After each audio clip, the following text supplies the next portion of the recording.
Hello everyone, this is your friend from Naruto Audio Fanfics, and we are back once again with a brand new fanfic. Which is what if Naruto crossed into a forbidden dimension, and Raven, Starfire and Arella became bound to his fate, part 1. If you enjoy this story, don't forget to hit the like button, thumbs up, and subscribe to the channel for more amazing Naruto fanfics like this. So without wasting any more time, let's start today's fanfic.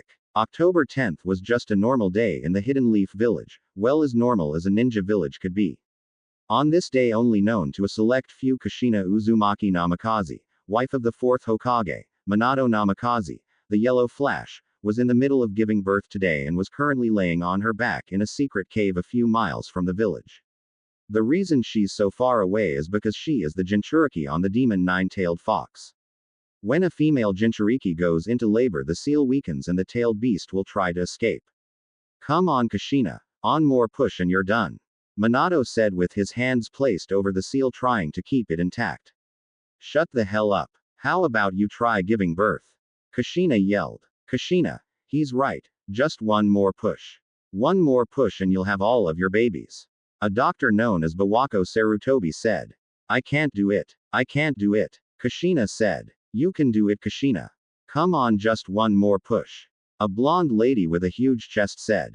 This was Tsunade Senju, granddaughter of the first Hokage and one of the legendary Sannin. Come on Kushina. Just one more push. The seal is slipping away, Minato said. Where the hell is Jiraiya? Tsunade asked. The toads called him for an emergency, Minato said. Ah, Kushina yelled as she pushed her final baby out. Congratulations, Kushina, it's a girl, Bawako said. That makes 2 boys and 1 girl, Tsunade said. What are their names? Bawako asked. I'll name the girl Narumi. The blonde boy can be named Menma, Kushina said. Kushina then looked at the firstborn child. His hair was half blonde and the other half was red. The first 2 had blue eyes like their father, while the oldest had his mother's violet eyes. His skin wasn't as pale as his brother and sister. Kushina had a hard time finding a name for him. She was cut off when a scream was heard in the room and Bawako was dead on the ground while a masked man was holding the son she has yet to name. They all looked at the masked man and he spoke up. 4th Hokage, Minato Namikaze. Step away from the Jinchuriki, or else this child will die in its very first minutes of life, the man said. Who is he? Minato thought and Kushina yelled since Minato hasn't fixed the seal and the Kyuubi is starting to escape.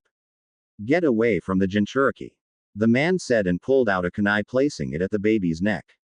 Wait, please, just stay calm, Minato begged. I'm completely calm, the man said. He ducked out of the way from a punch by Tsunade and then kicked her away. He tossed the baby in the air and Minato reacted quickly, grabbed the baby and noticed the paper bombs on the blanket the baby was wrapped in.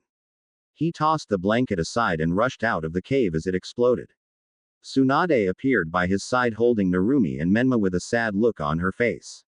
He took her before I could grab her, Tsunade said. I know. He's after the Kyuubi. Damn it. The toads knew we needed Jiraiya here today with her giving birth to help hold the seal, Minato said. Let's get the kids to safety and then find Kushina, Tsunade said. Minato teleported them to another safe house he owned and placed all 3 babies in a crib.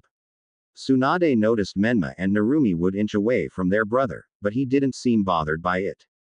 While Narumi and Menma were crying, he was silent and sleeping. She looked up and noticed Minato had changed into his shinobi clothes and threw on his Hokage robe. I'll bring Kushina back here. She might be able to survive having the 9 tails ripped out of her, but it's going to be close. I want you to heal her as best as you can and keep an eye on her vitals, Minato said. He teleported away and was back instantly with Kushina, who was breathing heavily. He placed her on the bed and Tsunade quickly got to work on bringing her back to a stable condition. Minato was about to leave when Kushina spoke up to him. Minato. He's going to attack the village, Kushina said through labored breaths.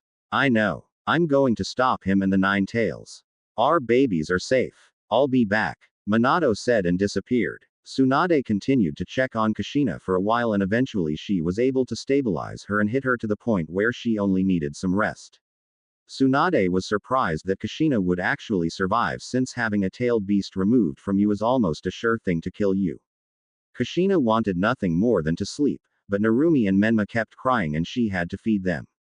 Their brother would whimper every once in a while as he was hungry as well, but every time Tsunade brought Naruto close to Kushina, Narumi and Menma would always start crying even louder. I don't think they like their brother. Tsunade said with a small laugh. I'm sure it's nothing. Can you take them so I can feed him? Kushina asked. Sure. I can do that.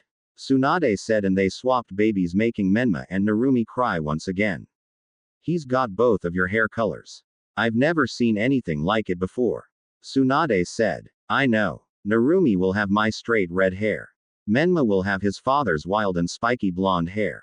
Maybe he'll have a combination of both once he grows older. Kushina said. Have you figured out a name for him yet? Tsunade said. No, I haven't. I hope Minato thought of one because I'm drawing a blank right now. Kushina said as Naruto was finished eating. I'm sure you'll figure something out. I want to know why the toads called Jiraiya away though. None of this would be happening if he were here. The seal would have been fixed with those two here quickly. He better have a good explanation for this or I'm sending him into the hospital again. Tsunade said and then Minato appeared in the room. Minato. What happened? Kushina asked. I managed to fight the guy off. He escaped before I could finish him off. He uses some kind of space-time ninjutsu that's almost as fast as me using the Hiraishin. Minato said. That's impossible. You're the fastest shinobi alive. How can someone possibly match your speed? Tsunade asked. He called himself Madara Uchiha. Anyway, we have another problem. The Nine Tails is still going on a rampage and I have Gamabunta holding him off with Lord Third. I need to reseal it. Minato said. Let's go then. I can take it back inside of me. Kushina said. No, it can't be you. Your chakra coils are already depleted and you haven't fully recovered from the Nine Tails being extracted from you. Minato said. Then where are you going to seal it? Kushina asked and Minato looked at her kids. No, absolutely not. Kushina yelled. Kushina, they're the only ones I can think of. I can't use anybody else's kid. What kind of Hokage would I be if I could sacrifice somebody else's child and not my own? Please, I need to do this. I'll split its chakra from the body and divide each between the three of them. Minato said. You sure you can't use me? Kushina asked. Yes, I'm positive. The Nine Tails would just force its way out because you're still weak from the extraction. If I were to reseal it into you, then you would die and it would escape. I have to do this. Minato said. Fine, then I'm coming with you. I can use my chakra chains to hold it down. Kushina said. I don't know. You think she can handle it? Minato asked Tsunade. She should be able to. She's a full-blooded Uzumaki, so her using the chakra chains barely takes up any chakra. I'll come along just in case. Tsunade said. Thank you. Minato said and they gathered the kids and left to do the sealing. Battlefield. Minato, Kushina and Tsunade arrived in the clearing where the Nine Tails were being held. They noticed the third Hokage was standing on top of Gamabunta using his staff to hold the Nine Tails down. Kushina used her chains to hold down the Nine Tails and Gamabunta went back to MT. Myoboku while the third Hokage landed in front of them. Kushina, you're still alive, Hiruzen said shocked. It's going to take a lot more than a stuffed cat to take me down. Kushina said and they all chuckled at her. Minato, what's the plan? Hiruzen asked. I'm going to split the Nine Tails' mind and body from its chakra. I know you want to argue, but it must be done. Now, I need everyone to stand back. The jutsu I have to use requires a soul sacrifice. Minato said. Minato Namikaze. You are not killing yourself just to seal away some stupid fox. Kushina said and then the Nine Tails roared. Shut up you damn fox. Kushina yelled and everyone's sweat dropped at her. I'll do it then. Hiruzen said. What? Tsunade asked. I said I'll do it. I'll do the jutsu to sacrifice my soul. Minato, you have a new family to look after and take care of. Consider this my final act as Hokage. Hiruzen said. I'm sorry Lord Third, but I can't let you do that. Minato said. Minato, I've already lost Bawako. Asuma doesn't need me anymore. He hardly even speaks to me. Just let me do this, please. Hiruzen said. Just let him do it, Minato. Let him go out on his own terms. Tsunade said. Fine. You can do it. Minato said with a sigh. Thank you. Now, who will we be dividing the chakra into and who gets the mind? Hiruzen asked. Place the chakra inside of Narumi and Menma. Narumi has a high chance of accessing the Uzumaki chakra chains, and Menma, I can tell, will have a high amount of chakra on his own. They'll be able to handle the chakra. Give the mind and soul to the oldest one. Minato said. You still haven't figured out a name for him? Hiruzen asked. No, but we're really thinking and we're also kind of in the middle of something. Kushina said. Right. Minato. Protect the village at all costs. Do not let anything happen to it. I'm once again putting my complete faith and trust into you. Hiruzen said. Everyone stepped back and Minato summoned the altar for the 3 children to be placed on. Once the children were on the altar, Minato went next to his wife and Tsunade. Hiruzen activated the Reaper Death Seal and sealed the chakra into Narumi, and Menma and Tsunade came to take them from the altar. He was about to seal the body inside of the oldest baby, but the 9 tails lashed out and tried to stab him with its nail. Hiruzen jumped in front of the nail and was stabbed through his back and used his staff to stop the nail from going any further. The baby looked up at Hiruzen and smiled a bit, making Hiruzen smile a bit himself. You'll be a great ninja someday. You carry the will of fire inside of you and are destined for great things. I hope to hear your story when your journey is done, Naruto. Seal. Hiruzen said. Those were the final words of Hiruzen Sarutobi, the professor of shinobi and the 3rd Hokage. The 9 tails let out a final roar of defeat as it was sealed away inside of Naruto. The 3rd Hokage fell to the ground after the Shinigami ripped out his souls, and he had a smile on his face. His staff transformed into a monkey that had a sad look on his face as he looked at his fallen summoner. He picked up Naruto and took his family. King Enma. Minato greeted. I have your son here. Hiruzen has high hopes for him. I wish you all well. Enma said as he handed Naruto to Minato. Thank you, Enma. Minato said. We still need a name for him, Minato. Kushina said. He already has one. Hiruzen called him Naruto just before he died. I would stick with that one to honor him. Enma said. Of course he would choose Naruto. That's the name of the character from Jiraiya's first book. He loved that book almost as much as he loved reading his smut. Jiraiya writes. Tsunade said, and Enma left in a cloud of smoke. Naruto it is then. Do you like that? Your name's Naruto. Yes it is. Kushina said in Naruto's face, and all she got back was a snore, making everyone sweat drop. Come on. We have to grab his body and prepare the funeral for everyone who died, and I have to let the village know what's going on. Minato said, and he gave Naruto to Tsunade and picked up Hiruzen's body. Funeral. After the body viewing was over, Minato stood on top of the Hokage Tower with Kushina, Jiraiya and Tsunade. He was ready to give his speech to the people of Konoha. People of Konoha. Tonight was the worst night in the history of the Leaf Village. As you all know, the 9 tails attacked. We managed to stop it, but it cost us loved ones and friends. Hiruzen Sarutobi was amongst those men who bravely fought and died. He sacrificed his life to seal away the 9 tails into my children. Minato said. Won't the 9 tails escape? A villager asked, and everyone started to freak out. No. The seal is safe and secure. I've checked it along with my wife Kushina and Master Jiraiya, who are all seal masters. We separated the chakra from its body among my children. Menma and Narumi poses the fox's chakra, while Naruto contains the body and mind of the 9 tails.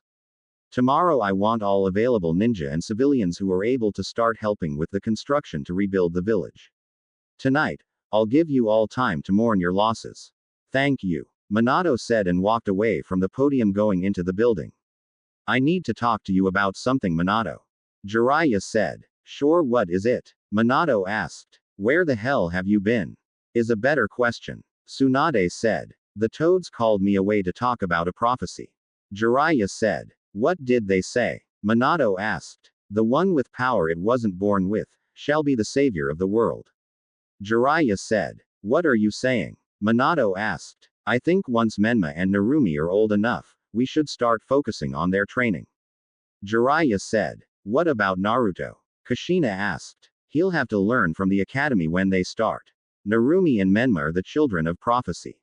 They both have power they weren't born with due to them possessing the 9 tails chakra.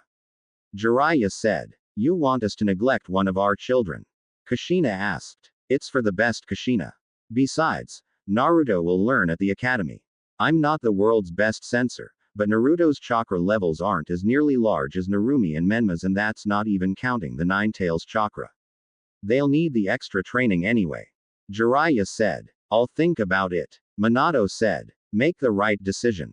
Jiraiya said and left. You seriously aren't thinking about this, are you, Minato? Tsunade asked, holding Naruto. I don't know. We have years before they're ready to start training, so I'm not worried about it. Minato said. Here, let me take Naruto and get the kids home. Kushina said. She reached for Naruto and then Narumi and Menma would start fussing. She pulled her hands back and they stopped, but once she reached again they would start fussing again. She grabbed Naruto and laid him next to Menma, who started wailing and was hitting Naruto, who just looked unbothered. After Menma was done hitting Naruto, Naruto swung his own hand and hit Menma, making him cry really loud. I guess they'll have a small sibling rivalry. Minato said with a laugh. I guess they will. Kushina said, and they left the Hokage Tower to go home. That's a lot more than just a sibling rivalry brewing. If anything, Menma and Narumi will be spoiled brats if their behavior isn't stopped immediately. Shizune said and left. Shizune was Tsunade's assistant that everyone forgot was there helping with Kushina giving birth.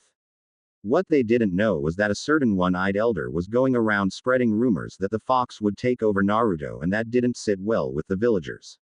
They decided that they would have to take out the fox itself before it could re-emerge and destroy the village. It's been 5 years since the Nine Tails attack, and today was October 10th, which was Naruto, Menma and Narumi's birthday.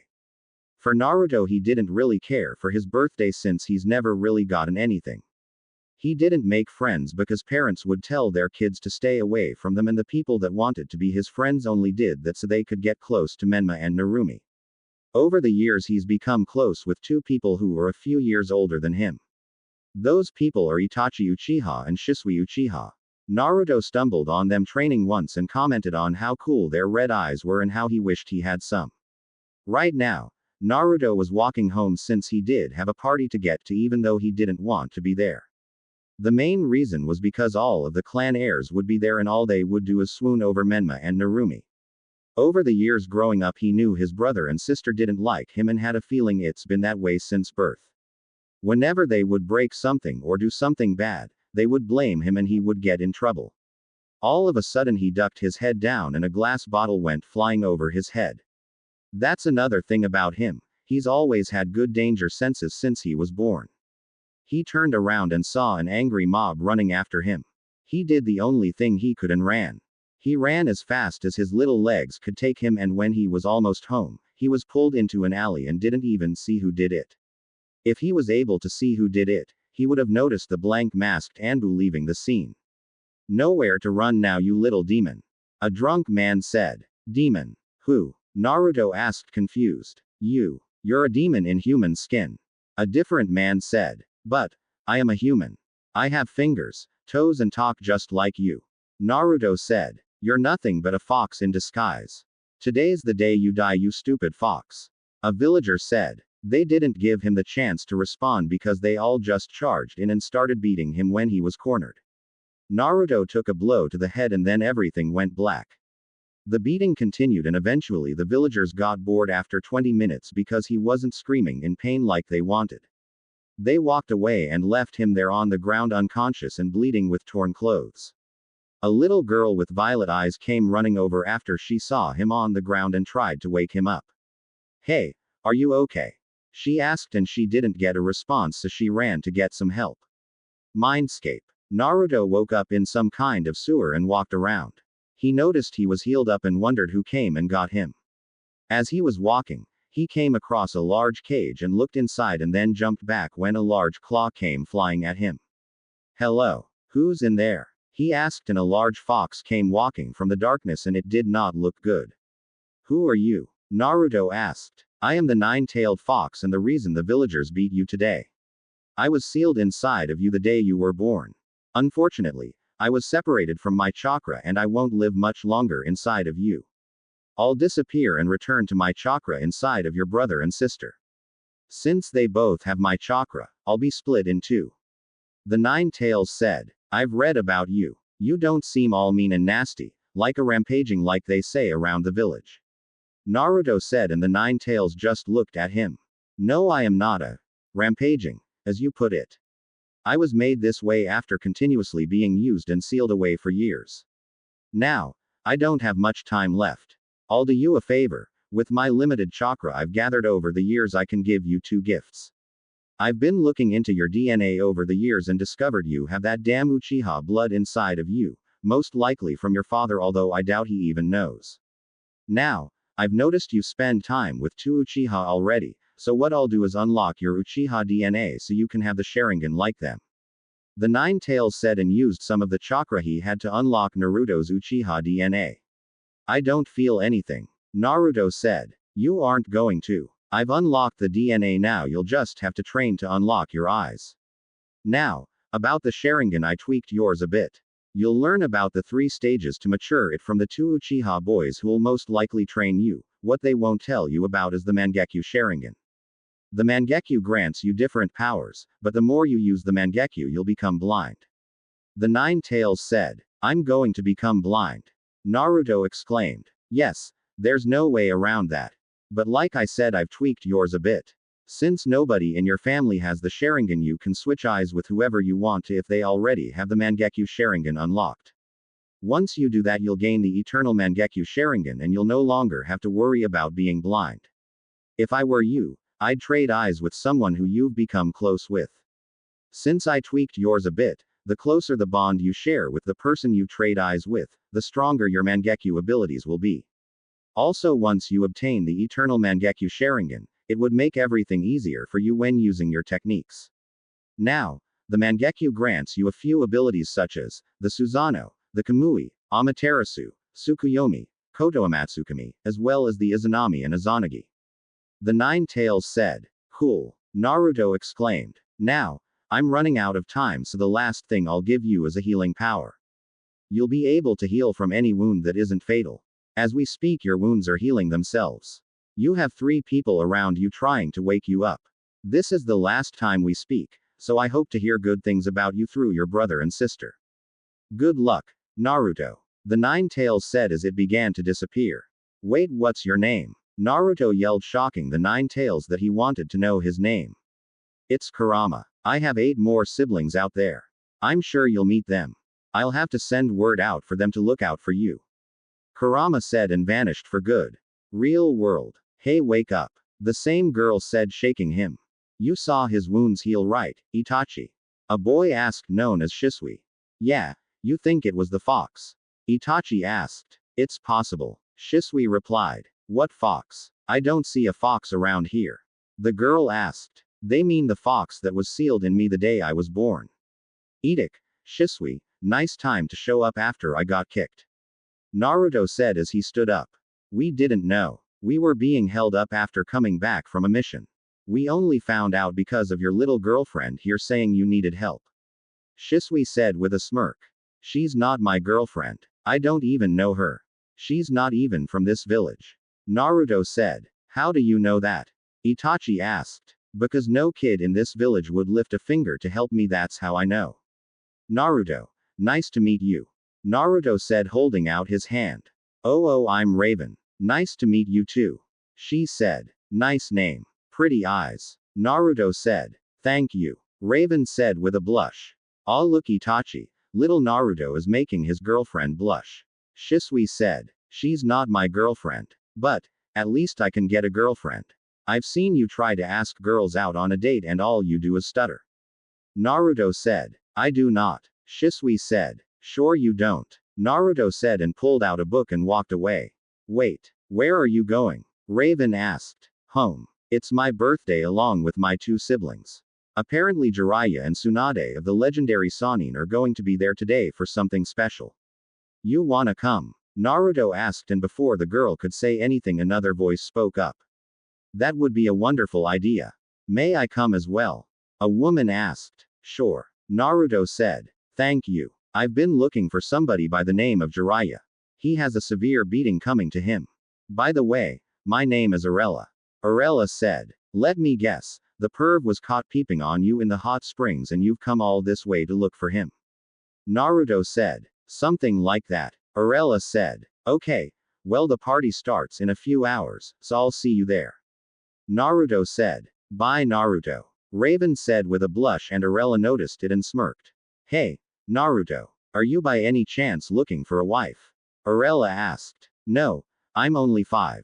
Besides, aren't you a little bit too old for me? Naruto asked. I wasn't talking about me.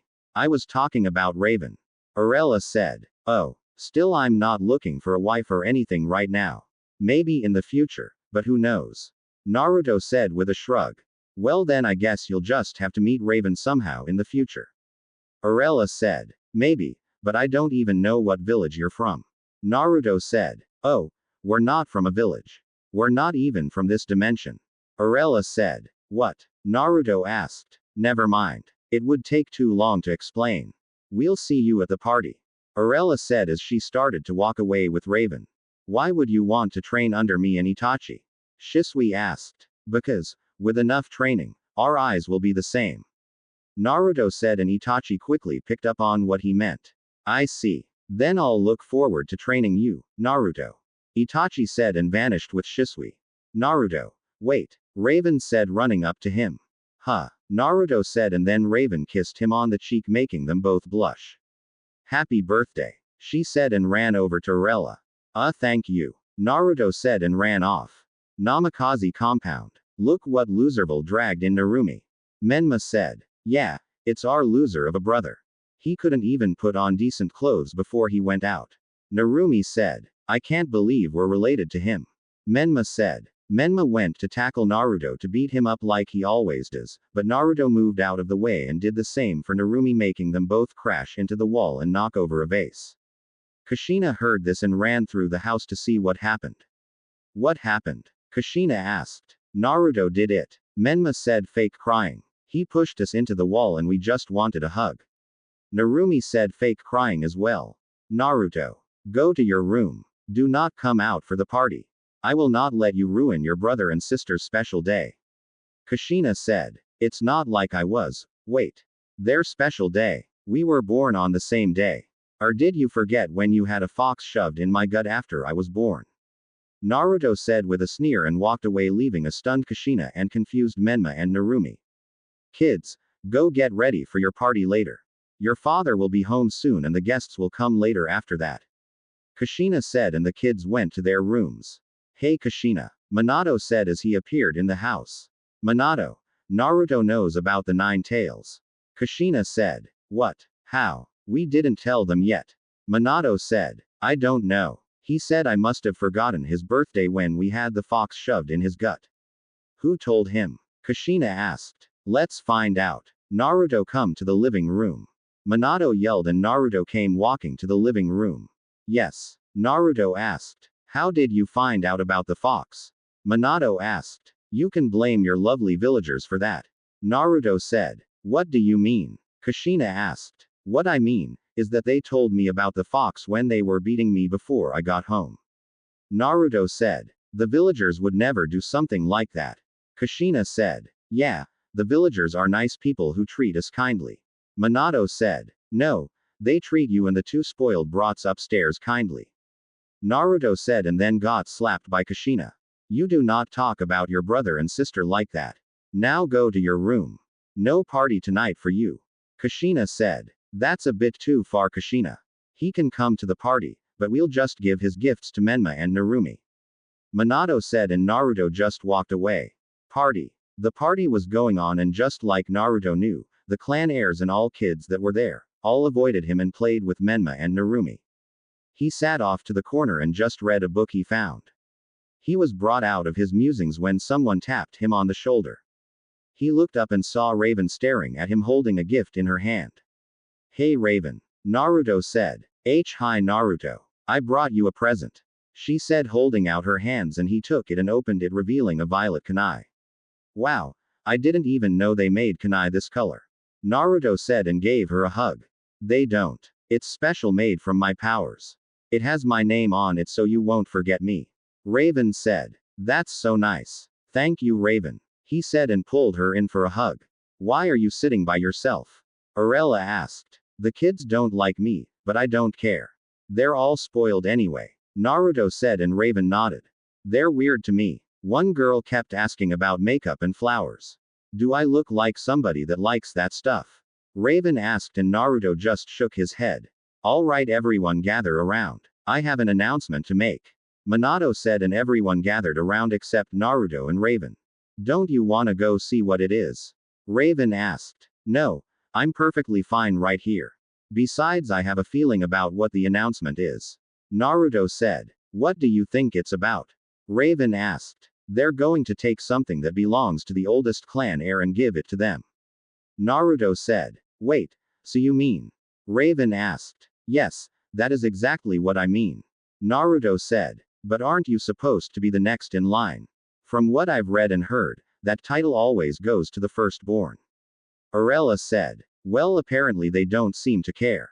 Neither do I. I don't even know if I'll stay in this village for long. It sucks and everyone hates me.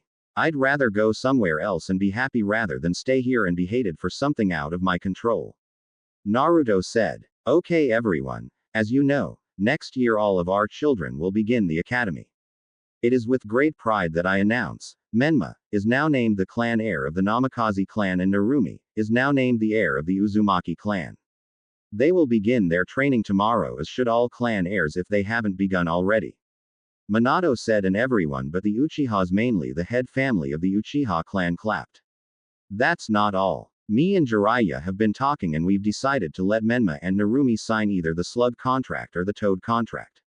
Tsunade said. Really? Narumi and Menma yelled. Yes, really. Now which one do you want to sign? Jiraiya asked as they both summoned their scrolls. I want the toads. Menma exclaimed. I want the slugs. Narumi said, and they each went up and were instructed on how to sign the contracts. I thought Naruto was supposed to become the clan heir. Shisui said to Itachi. He was, but apparently Lord Fourth and Lady Kushina had other plans. Itachi said. You think he's upset about it? Shisui asked. Look for yourself. Itachi said, looking at Naruto talking with Raven. I think he already knew this was coming. Shisui said. Me too. I do need to talk to him though about what he said in the alley. Itachi said. That can wait, Itachi. Let's just enjoy the party. Shisui said. Jiraiya, may I have a word with you? Arella asked as she walked up to Jiraiya. Do I know you? Jiraiya asked. No, but I was in that hot spring you were peeping on and I don't like perverts.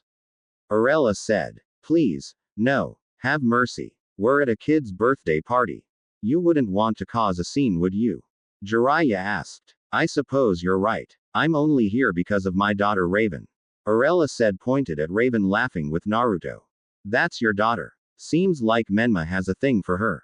Jiraiya said as Menma went up to Raven to flirt with her and then got slapped by Raven. Yeah, looks like she's not interested in him at all. Next time you peep on me, I'll kill you before you even notice. Trust me, I can make that happen. Arella said and walked away to get Raven since they had to leave. Minato. Kushina. Jiraiya said. Yes, Jiraiya. Minato said. Have you both decided on their training? Jiraiya asked. Yes. We thought about it and we've decided to train Menma and Narumi as you've heard. Kushina said. What about Naruto? Jiraiya asked. He's going to have to wait until the academy. Minato said. Good. Now another thing. I know this sounds weird, but we need to keep them happy. So whatever they want we should give it to them, but only if it's reasonable. Jiraiya said. That's doable. Minato said. Dad, I found the girl I want to marry. Menma said. Oh, and who might this girl be? Kushina asked. She's over there. Naruto won't let me talk to her and then he slapped me. Menma said, pointing to his face. I'll deal with him. Kushina said and walked over to Naruto. Naruto, why aren't you letting Menma play with your friend? Kushina said. I don't have any friends. Wait, are we friends? Naruto asked Raven. Yes, we are. I don't want to play with Menma. He talks dirty to me and I don't like it. Raven said. Oh, hush, little girl. Naruto, apologize for slapping your brother. Kushina said. But I didn't slap anybody. Naruto said. Yeah, I slapped him. Raven said. She's lying, mom. I saw him do it. Narumi said. Yeah, we saw it too. A blonde girl with blue eyes said, and the other kids agreed. Yeah, loser, apologize for slapping for your brother. A boy named Kiba said. He grabbed Naruto by his neck and shoved him to the ground. Bad idea. Naruto, already being pissed off, just snapped and tackled Kiba and started to punch him in the face repeatedly, and Kushina tried to get him off, but his grip on Kiba's neck was too strong. She used her chains to grab his arm that kept hitting Kiba, and Naruto resorted to headbutting him instead. Naruto eventually stopped when Raven grabbed his other arm and just looked at him. Everyone around saw this happen and the kids backed off. As far as everyone knew, Naruto was quiet and didn't really speak to anybody. Some of the people forgot he even existed. Soon whispering started to happen, and it was all about the fox must be taking over. Kushina heard this and dragged Naruto up to his room and slapped him hard. What the hell is your problem? Stay in this room. You're grounded until the academy starts next year. Kushina yelled and slapped him again. I don't care. It's not like I actually belong in this family anyway. Naruto said and pushed a stunned Kushina out of the room before he slammed and locked the door. Naruto, open this door. Kushina yelled, banging on the door. Naruto didn't answer. He just sat in his room on the bed. Compared to everyone else's room, his room looked miserable. He barely had anything in his room except a bed, a dresser, and an old desk off to the corner. He thought about moving up in the attic, but he would need help moving his stuff. He was cut off by a knock on the door. He opened the door and saw Makoto Uchiha standing at his door with Itachi. Yes? Naruto asked. We just wanted to come check on you, Naruto. Makoto said. That, and I have a question. Itachi said. What's up? Naruto asked. You said you'd rather train under me and Shisui because with enough training our eyes would be the same. Do you have the Sharingan? Itachi asked. That's ridiculous, Itachi. Only an Uchiha can possess the Sharingan. If you haven't noticed, Naruto's parents aren't Uchiha. Makoto said. Actually, I think my dad has a past family member that was once an Uchiha. Naruto said. Why would you say that? Makoto asked. Well, I met the Nine Tails when I was beat up by the villagers. He was fading away because he needed to get back his chakra, so now there's two Nine Tails in Menma and Narumi. It gave me some gifts before it left and told me I had some Uchiha DNA, so it unlocked it and claimed it must be from my father's side of the family since my mom is a full-blooded Uzumaki. He gave me the Sharingan and recommended I train under you and Shisui, because he thinks I can reach my full potential underneath the both of you. He also gave me a healing ability, which you saw when my wounds were healing in the alley. Naruto said. Do you have it now? Makoto asked. I don't know. Naruto said. Channel some chakra into your eyes. Itachi said. I don't think he's unlocked his chakra yet. Have you? Makoto asked. A little bit. I think I did it while I was running away from the mob. Naruto said. That reminds me, how did you get caught? The mob must have been drunk, so there's no way they could have caught you while running, especially if chakra was being added to your running. Itachi said. I don't know. I was running and then the next thing I know, something pulled me into the alley. Naruto said. Must have been an Anbu operative. Makoto said. Couldn't have been. Didn't Lord Fourth place all Anbu on security detail around the entire village for today in case of an attack? Itachi said. I didn't say it was regular Anbu. Makoto said. You think he had something to do with it? Itachi asked. Yes, but that's not why we're here. Makoto said. Right. Naruto, channel some chakra into your eyes. Itachi said. Naruto nodded and did as told. He began to channel chakra into his eyes at a slow rate because even he knew if he used too much it would cause problems. Itachi and Makoto both turned on their Sharingan as a demonstration. Soon after a minute, Naruto's eyes changed red and both of his eyes already had two tomo in each eye. He was amazed at what he was seeing and couldn't help but smile. Well, that settles it. You do have the Sharingan. Makoto said. Yeah, but activating the Sharingan at such a young age is unheard of. He beat me by 3 years and already has two tomo in each eye. Itachi said. Is that a good thing? Naruto asked. Yes and no. Itachi said. It's a good thing that you've unlocked it, but it's bad that you've unlocked it early. I mean, you need to go through a lot of emotional pain to unlock just the first tomo, and yet you have two tomo in both of your eyes. Are you really getting treated that badly here? Makoto asked. It's not just that. I can't remember the last time I was actually happy in this house, let alone this entire village. I guess me basically being stripped of my title of heir was the final nail in the coffin. Naruto said with a shrug. Okay, back to why we're here. I noticed you didn't have any gifts down there, so I went and got you this. Makoto said, giving him a book. A book? Naruto asked. It's a book on sealing. I think it would be better given to you than your brother and sister. Have you gotten any other gifts? Makoto asked. Yeah, I got this nice kunai from my friend Raven. Naruto said, pulling out the violet kunai with her name on it. Ooh, somebody's got a girlfriend. Makoto teased. She's not my girlfriend. Maybe in the future once I'm developed and can wow her. Naruto said with a shrug. What do you know about wowing a female? Makoto asked. Well, in the books I've read, a man would take a girl out on a nice date and then take her either home or back to his house. Then they kiss and take their clothes off and start to. He was cut off. Okay, that's enough. Makoto exclaimed. Sorry. Can you both help me with something? Naruto asked. Sure, what is it? Itachi asked. Can you move my stuff up into the attic? I've been cleaning it out and I want to make that my room. Naruto said. Sure, we can do that. Is this everything you have?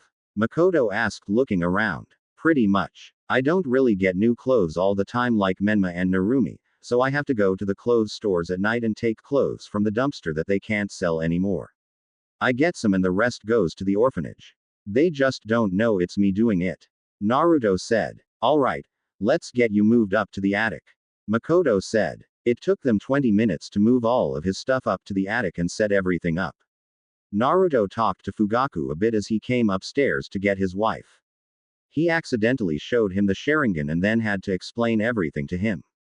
Surprisingly, Fugaku was fine with Itachi and Shisui training him in private. He said to consider it a birthday gift from him. Naruto snuck back down during the party and talked to Raven a bit more before she had to leave and go back to his dimension. Next day, Naruto woke up and went downstairs after hearing a bunch of commotion. He made it to the living room and saw Menma and Narumi jumping around while Tsunade, Jiraiya, Minato, Kushina and Minato's last living student, Kakashi Hatake all in the living room. Okay, I guess we're all set then for their schedule. Minato said. I'll handle their chakra control. Tsunade said. I'll do their taijutsu and summoning. Jiraiya said. I'll handle their ninjutsu whenever Minato-sensei is stuck in the office. Kakashi said. I guess I'll just help with Tsunade in their chakra control and taijutsu. I can do some sealing lessons as well. I need to be at all lessons because my chains can help suppress the Nine Tails chakra. Kushina said. Can we start today? Narumi asked. Yeah, let's start right now. Menma said. I guess we can start today. Kushina said, and Minato noticed Naruto standing there with a blank face. Oh, hey Naruto. Sorry, but you'll have to wait until the academy starts before you start training. Minato said. Okay. Naruto said with a shrug, and Menma and Narumi both grabbed him. Yeah, loser, we start early training so now you won't stand against us. Not like you did before anyway. Menma said. And we're the clan heirs. So you better start obeying our orders. Narumi said. You both remember Kiba, right? Naruto asked. Yeah. The both said. Good. I suggest you get your hands off of me before I give you both the same treatment I gave him yesterday during the party. Naruto said with a glare, making them back away. Naruto. That's not nice. Kakashi said. You should really apologize. They are the children of prophecy. Jiraiya said, ruffling their heads. Shut up, you old perv. I'm going out. Not like any of you care though. Naruto said and left house. Uchiha compound. Naruto, after leaving his house, walked over to the Uchiha compound.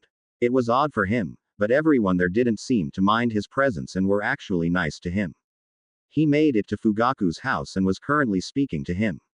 Have you seen Itachi or Shisui? Naruto asked. They're both in the forest training right now.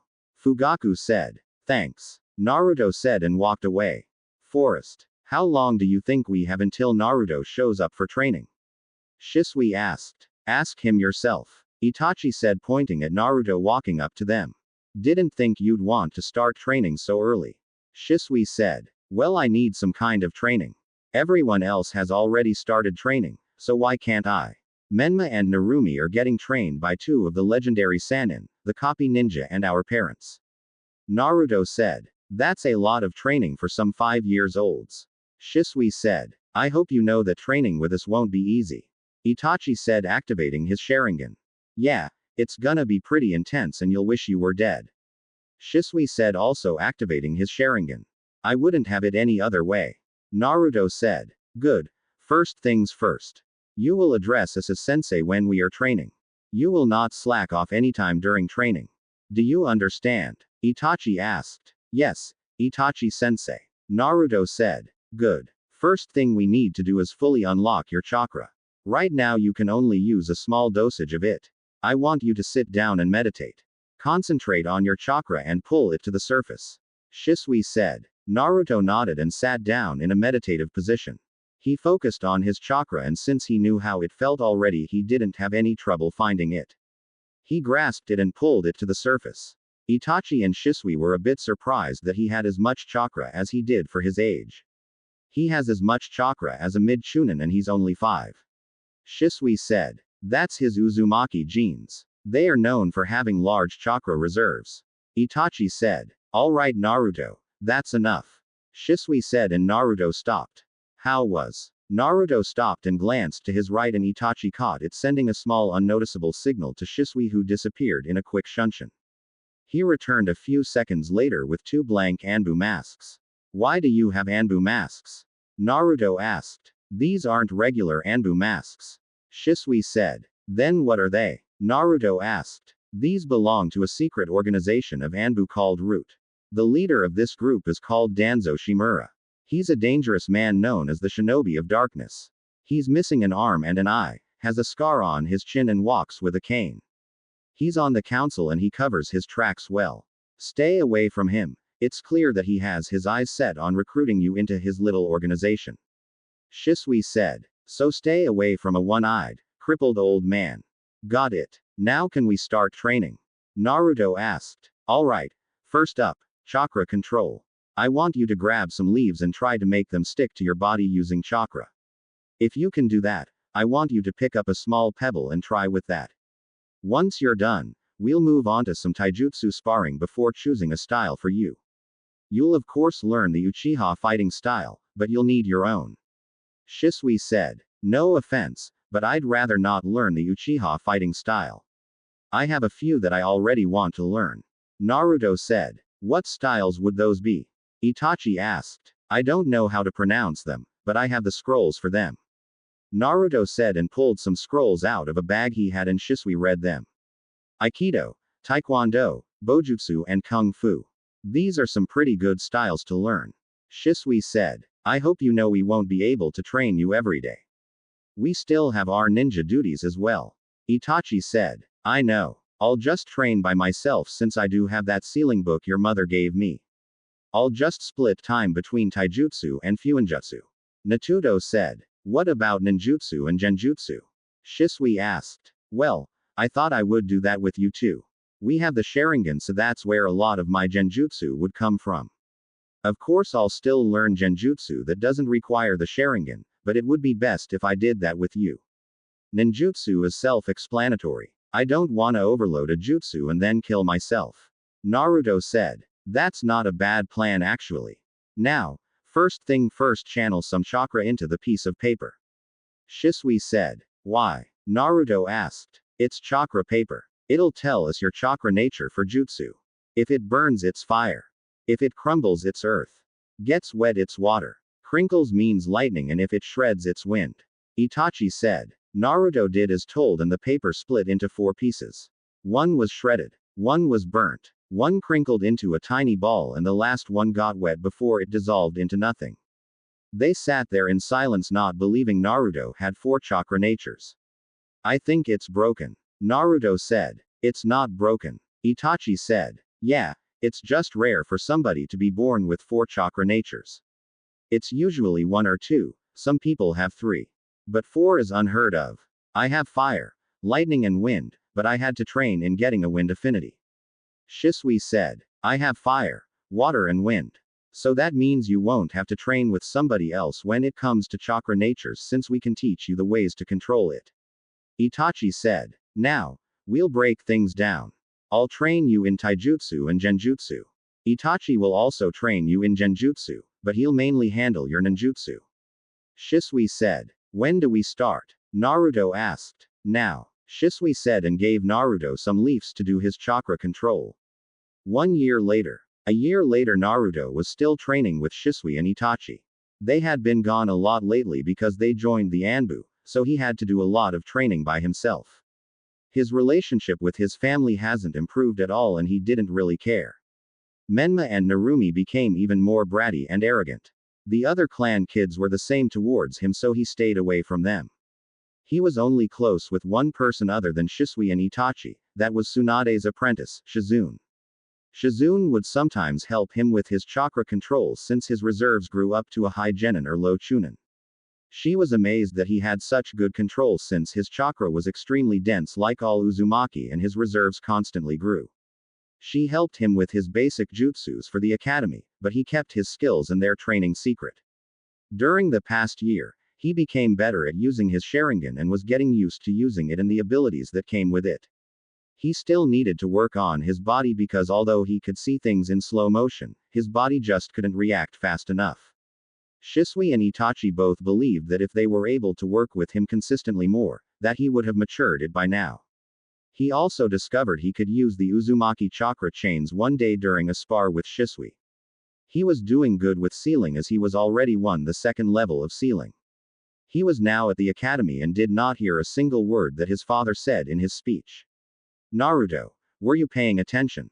Shizune asked. No. He replied bluntly. You're in the class with all clan heirs and a few civilians. Room 103 on the first floor. Can you at least try to make some friends? Shizune asked. I'd rather not. We both know everyone in this village doesn't like me. I have no problem with being alone with no friends. Naruto said. I swear you're starting to act like Itachi and Shisui. She whispered. What's so bad about that? He asked. Nothing. Just get to class. Shizune said with a sigh. All right. Before we start class for the day, we're gonna have a spar with all of the students to see where they are currently. Minato said. He just wants the two brats to show off their training. Naruto mumbled. Be nice. Shizune said. Yeah. Naruto said and Shizune smacked him on the head. I'm serious. How are you going to fight? I thought you wanted your training secret. Shizune said. I'll just go in brawling. Make it look like random punches and kicks but I'll be on guard. Naruto said. Good luck. I'll see you after school. I need to get back to the hospital.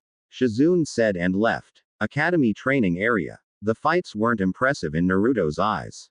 It looked like a bunch of idiots going out to fight and randomly swinging. The worst fight was between two girls named Ino and Sakura. It was basically a cat fight and the instructor quickly called the fight to an end. Next up was a fight between Shikamaru and his chubby friend Choji. It ended quickly since Shikamaru was too lazy to fight and Choji refused to fight his friend.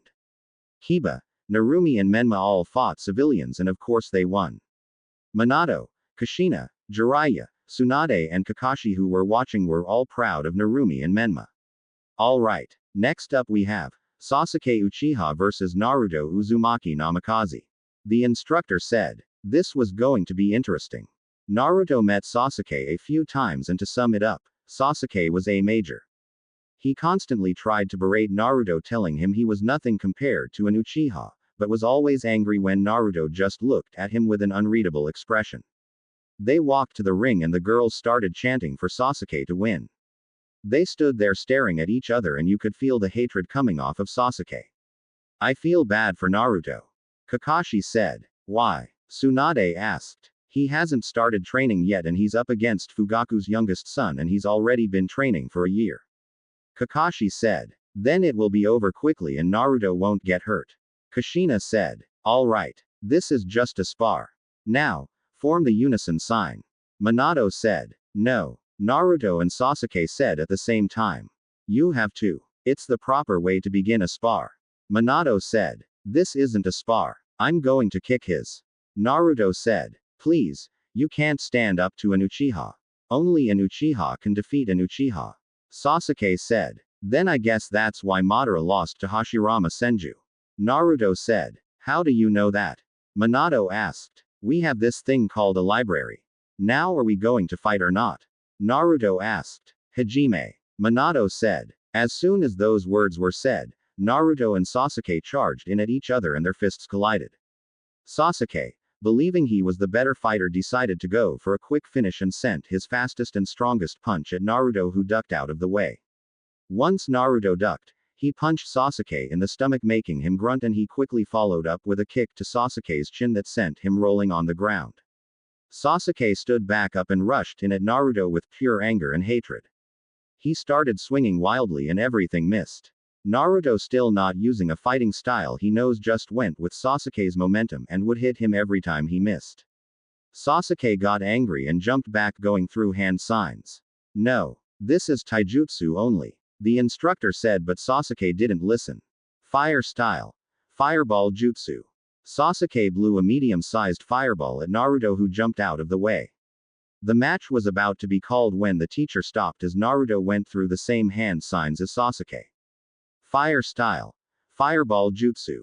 Naruto blew out a fireball 4 times bigger than Sasuke's, and everyone was amazed at how he could already have that jutsu mastered.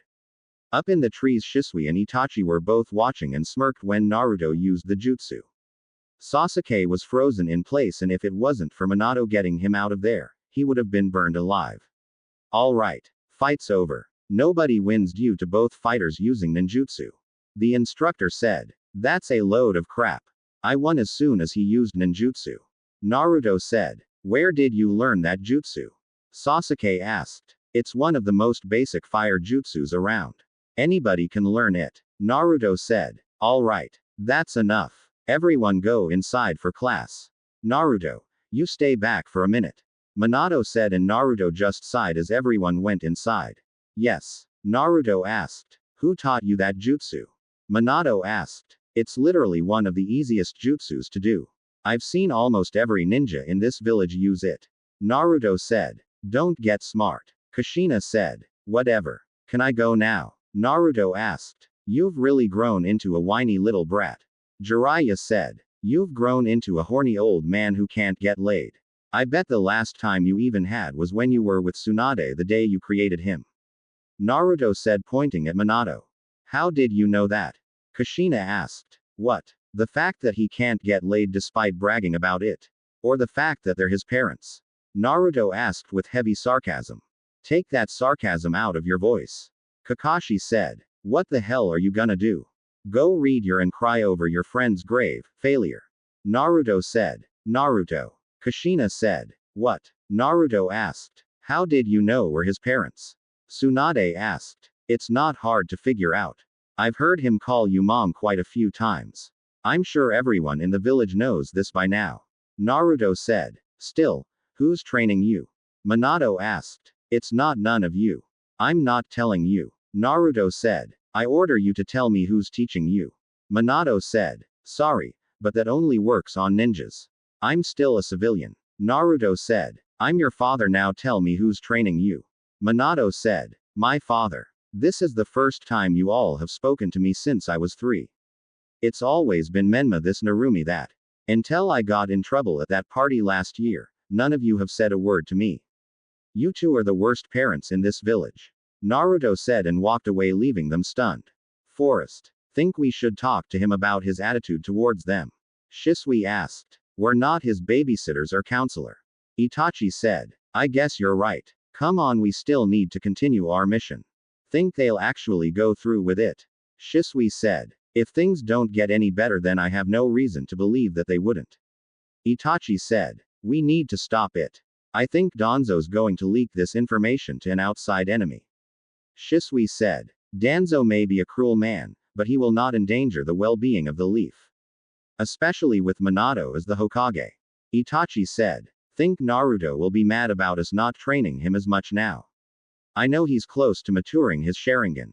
Shisui said. He's not. He already knows something is brewing between the Uchiha clan and the Leaf Village. He pays attention more than people think. I'm sure he'll ask us about it when we talk again. As for his Sharingan, I think another spar will do the trick. Itachi said. Again, he's only a genin level ninja. Shisui said. He may be a genin in terms of skill, but he has the durability of a jonin. Itachi said. Am I training him today or you? Shisui asked. Both. I need to pick up Sasuke from school, but I'll be there for the training. We should start him on some other ninjutsu, and when his Sharingan matures, start his genjutsu training. This next year will be difficult and he needs to be ready just in case. Itachi said, and they vanished. Hours later, Naruto was in the forest sitting down in a meditative position waiting for Shisui and Itachi to show up for training. He wanted to unlock his third tomo today, so he was going to have them really push him. He was brought out of his thoughts when he caught a kunai that was thrown at him for his left. He looked to the left and saw Shisui standing there with his Sharingan activated. He turned on his own Sharingan and threw the kunai back at him, but added a hidden shuriken as well. Shisui jumped back and went into the trees, and Naruto followed him. He kept his guard up because he knew Itachi was also here. He ducked down from a kick aimed at his head and turned around, throwing a punch that Shisui blocked with his forearm. They both kept blank faces and then started trading punches and kicks. Shisui was moving at the speed of a mid-chunin level ninja while Naruto was barely moving at mid-genin speeds. Naruto caught Shisui in a wrist lock and threw him over his shoulder, but was disappointed when Shisui turned into a log. The fight was getting easier for Naruto, and then everything changed when Itachi showed up without warning. He was getting used to Shisui moving at the speed he was using, but Itachi came in at his full speed, Sharingan blazing, and Naruto couldn't keep up.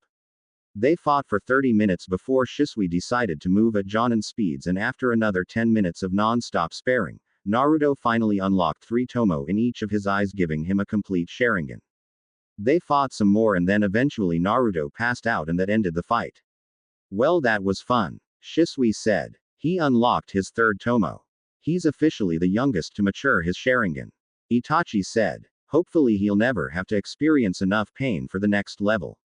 Shisui said. In our current shinobi world, there's no doubt that he will go through that pain. He already knows the consequences of the next stage, so he should be fine. Itachi said. I'll take him home. Shisui said. No, he needs as much training as he can possibly get. We need to work on his ninjutsu and genjutsu skills. Itachi said. Think he can handle it? Shisui asked. He's kept up with us for over an hour. Granted, it's only because of his Sharingan, but he can handle it just fine. I got some scrolls for certain jutsus to teach him.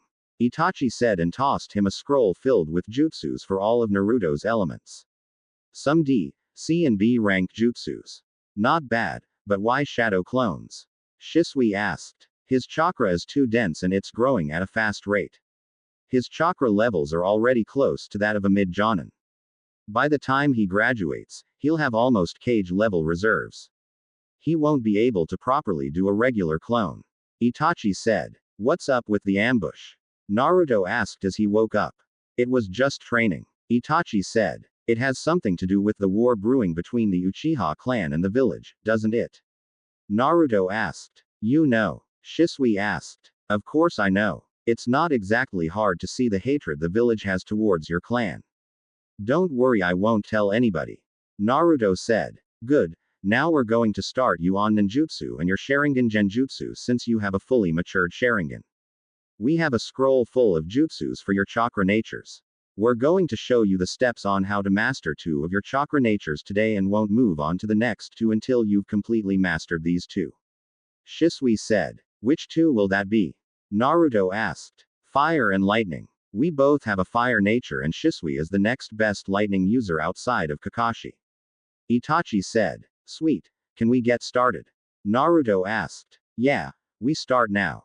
Itachi said. Few hours later, Naruto finished training with Itachi and Shisui and was currently walking up the pathway to his home. He managed to complete the training for his fire element and had one last step before he completed his lighting element. He learned a few jutsus for both fire and lightning, but not much. He silently went over the list of jutsus in his mind and went over the hand signs for the jutsus he knew. Fire style. Fireball jutsu. Fire style. Dragon flame jutsu. Fire style. Phoenix flower jutsu. Lightning style. Lightning ball jutsu. Lightning style. Beast tracking fang. He entered his house and went up to his room. He didn't want to be bothered right now by anyone, and unfortunately that wasn't going to happen. He went downstairs after washing up to get some food and he was met by stares from his brother and sister. Look who it is, Narumi, It's the loser of the family. Menma said. Yeah, you don't deserve to be in our family at all. Why don't you just run away and never come back? Narumi said. Yeah, you have no friends and nobody likes you. Just leave so this village can be happier without you. Menma said. Maybe we can use our power in the clan to banish him. Narumi said. Yeah, that's a good idea. I mean, mom and dad already don't pay attention to him. I'm sure we can get away with it. Menma said. You hear that? We're making this family how it should be. Just me, Menma, mom and dad. Narumi said with a smirk. I don't care. Naruto said blankly. Narumi and Menma took offense to that and tried to attack him. Naruto simply ducked out of the way and bashed their heads together, making them cry out in pain. He grabbed some food and went back up to the attic and locked it.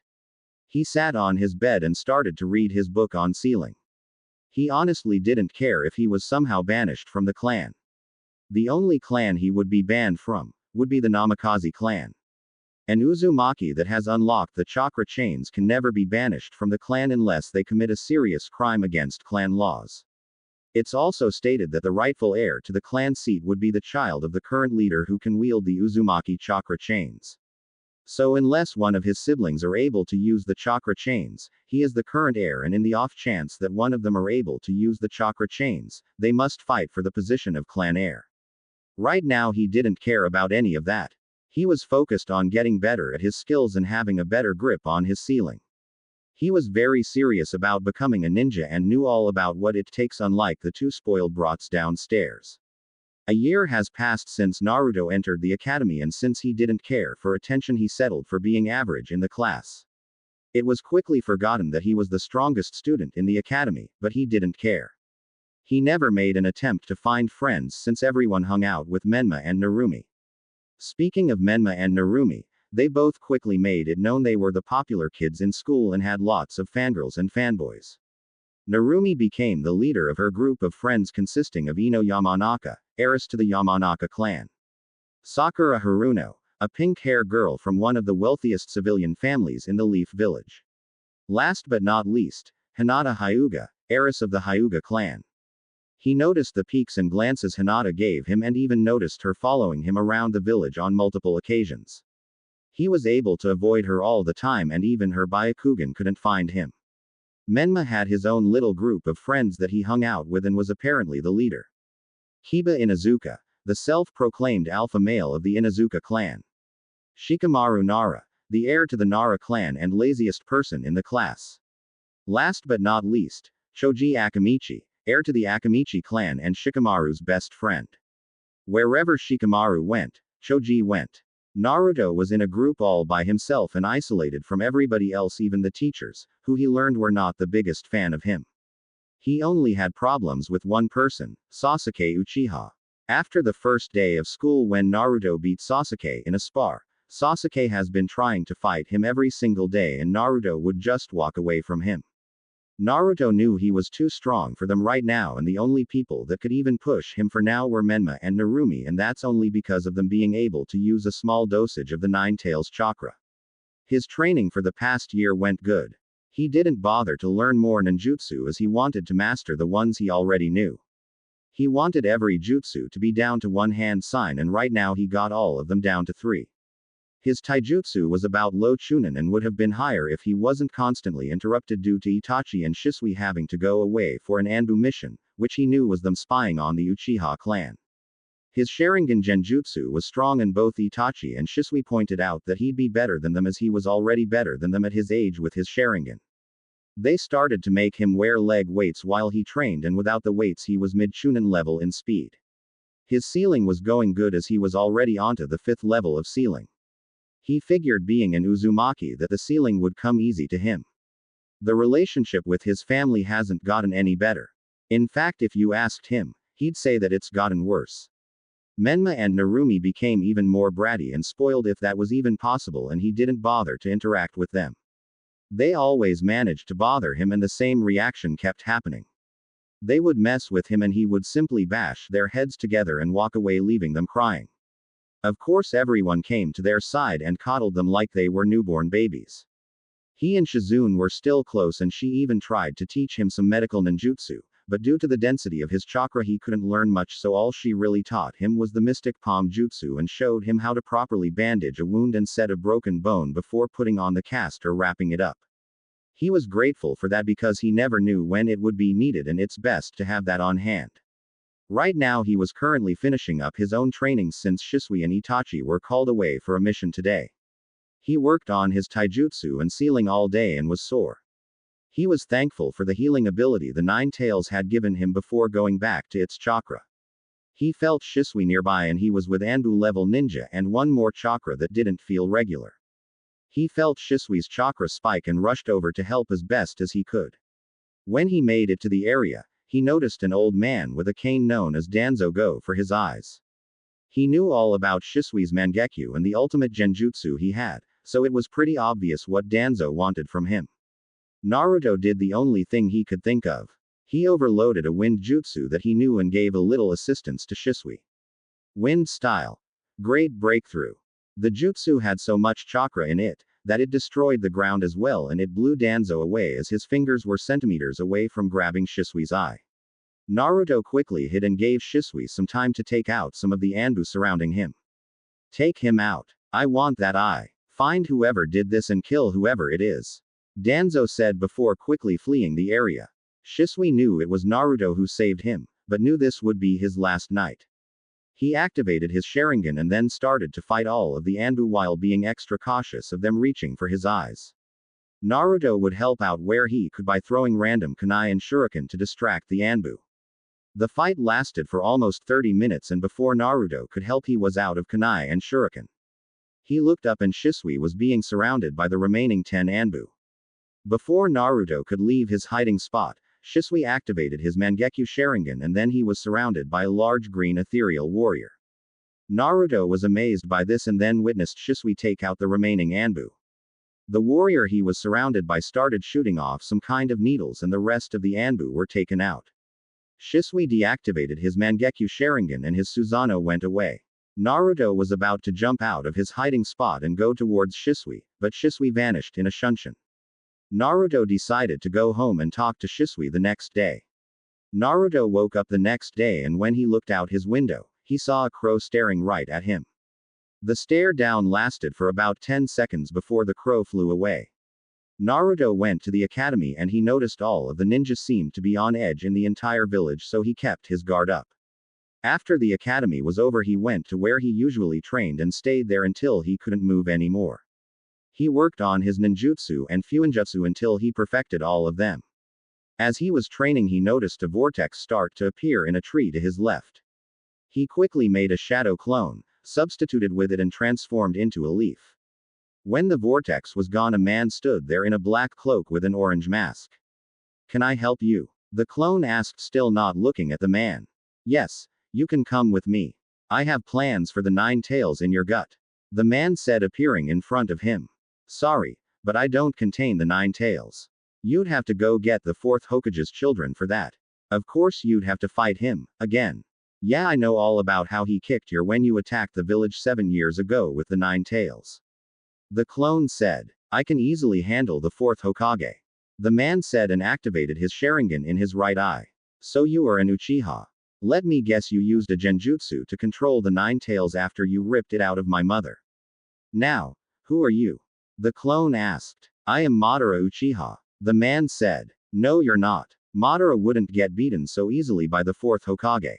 From what I've read about him, he wouldn't walk around with a mask on hiding who he is. Besides, your chakra levels are too low to be someone like Madara Uchiha. Plus you're like 20-something. Madara would be an old man by now if he even was still alive. I'm smarter than I look. Now unless you want to fight an entire squad of Anbu and Kakashi Hatake, I suggest you leave. The clone said. The man in the mask stabbed him with a kunai, but was shocked that the clone went up in smoke.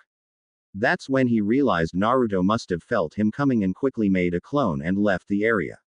He gritted his teeth and left. He was royally pissed off since he was just outsmarted by a 7-year-old. Kakashi and the squad of Anbu showed up and after 30 minutes of searching, Naruto transformed back to his normal self and continued training. When he was finally done he went back home and avoided everyone in the house. Late in the night, he felt someone in his room and jumped out of the bed with his Sharingan activated and was looking around. He didn't find anybody, and when he went back to bed he found a scroll on his bed with the feather of a crow on it. He opened it up and it was from Itachi detailing how he had just killed off the entire Uchiha clan.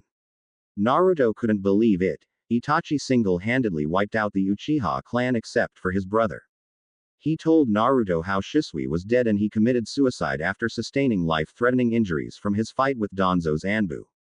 Shisui left his eyes for Naruto and gave him a list of ninjutsu to learn ranked from C to S.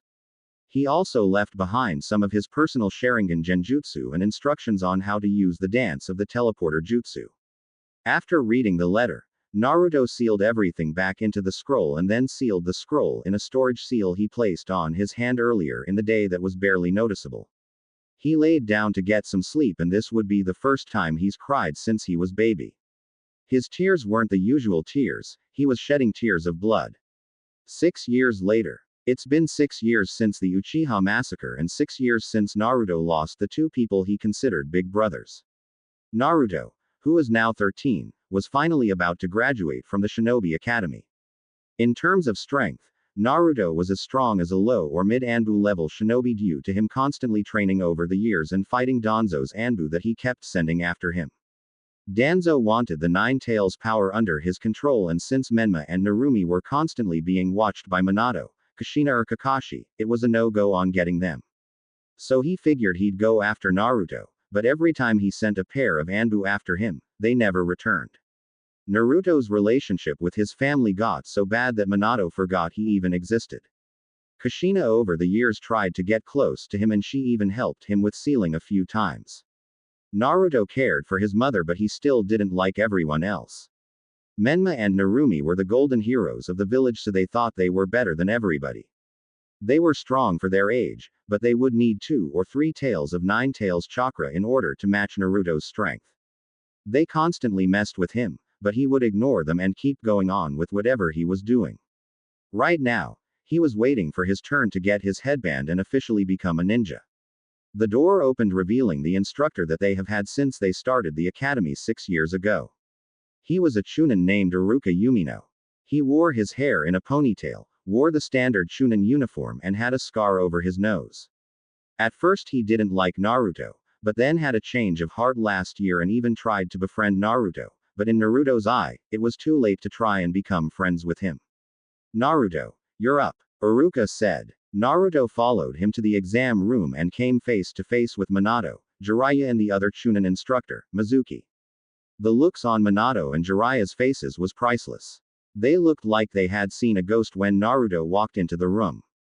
Minato had a look of regret on his face when Naruto looked at him, and Jiraiya quickly got over his shock and tried to stare at Naruto with a blank yet cold look to try and intimidate him. Naruto, however, trained with Itachi, so he managed to keep a stoic look on his face and was completely unbothered. If this little staring contest is over, can we get this over with? Naruto asked calmly. Yeah. You have to perform the basic 3 academy jutsus and then 2 other jutsus you've learned on your own. I can pass you on the 2 extra jutsus if you'd like. Minato said. I don't need special treatment to pass. Naruto said. Then perform the jutsus. Your brother and sister are next, kid. We don't have all day. Jiraiya said. Shut up, lonely old man. Naruto said. He went on to do the substitution jutsu, shadow clone jutsu and transformation jutsu. For his final 2 jutsus, he decided to do a couple of B-rank fire jutsus. Fire style. Dragon Flame Bomb. He breathed fire from his mouth and manipulated the flames into the shape of a dragon and divided them to strike the target from the left, right, and front all at once. He stopped the jutsu before it could cause any damage and then went to his next jutsu. Fire style. Majestic Destroyer Flame. He expelled flames from his mouth and shaped it into a literal sea of flames and covered a wide range as well. He cancelled that jutsu and just looked at them. Where did you learn those? Minato asked. None of your business. Give me my headband. Naruto said. Answer your father. Jiraiya said. Shut up. You're annoying. No wonder Tsunade left the village a few years ago. Naruto said. He walked up to Iruka and took the headband out of his hand and left the room. He had an hour before teams were selected since he was the last person to get chosen for the exam. He was laying with his head down when somebody jumped on the desk in front of him. He looked up and saw Kiba staring him down. "Can I help you?" Naruto asked. "You think you're so tough.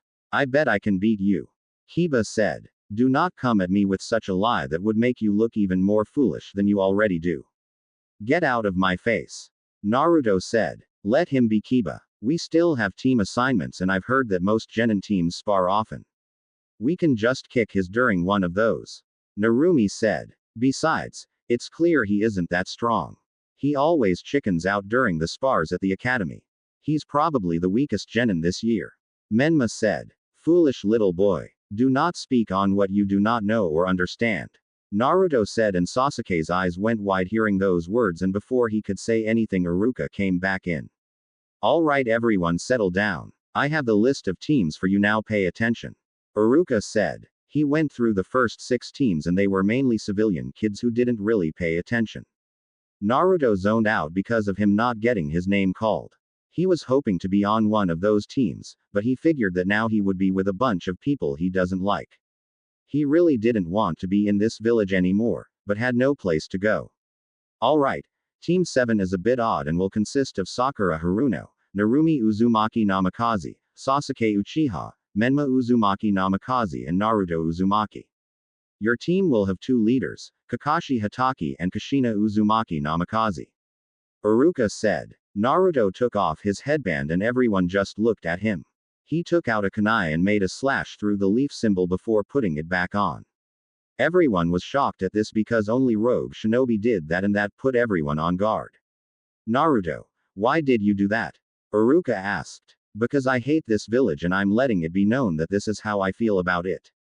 Don't worry, I'm not betraying the village or anything, yet."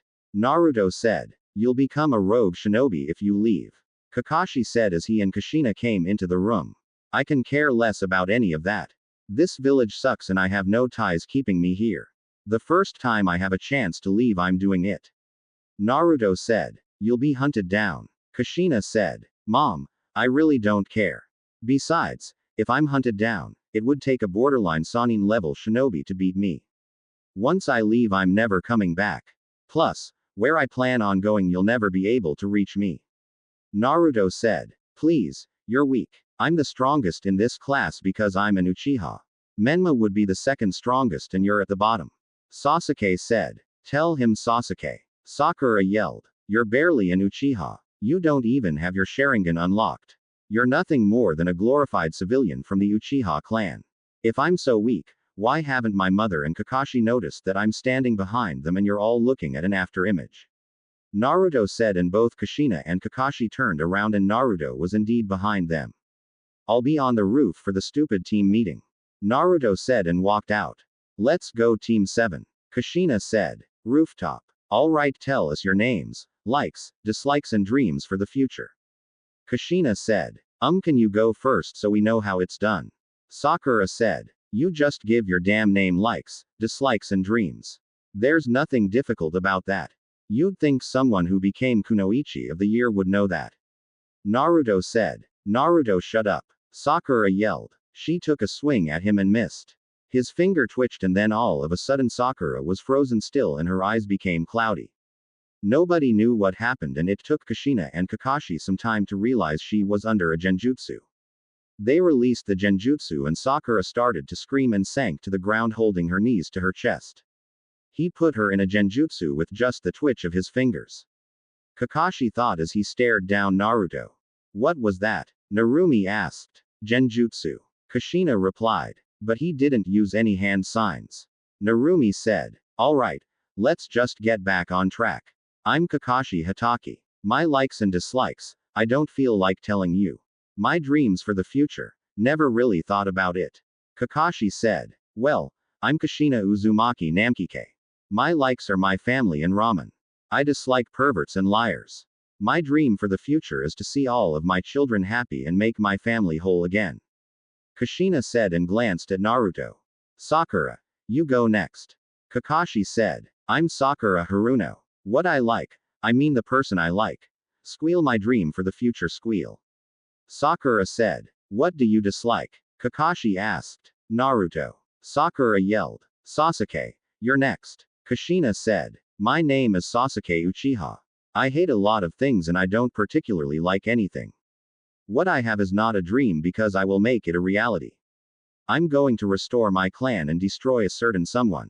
Sasuke said. Okay. Narumi, you're up next. Kushina said. I'm Narumi Uzumaki Namikaze. I like ramen and training and sometimes gossip.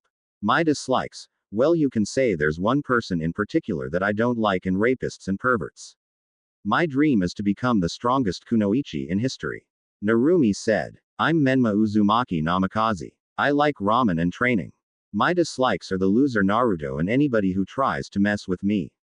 My dream is to become Hokage and be the strongest ninja ever. Menma said. Okay then. Last but not least, Naruto.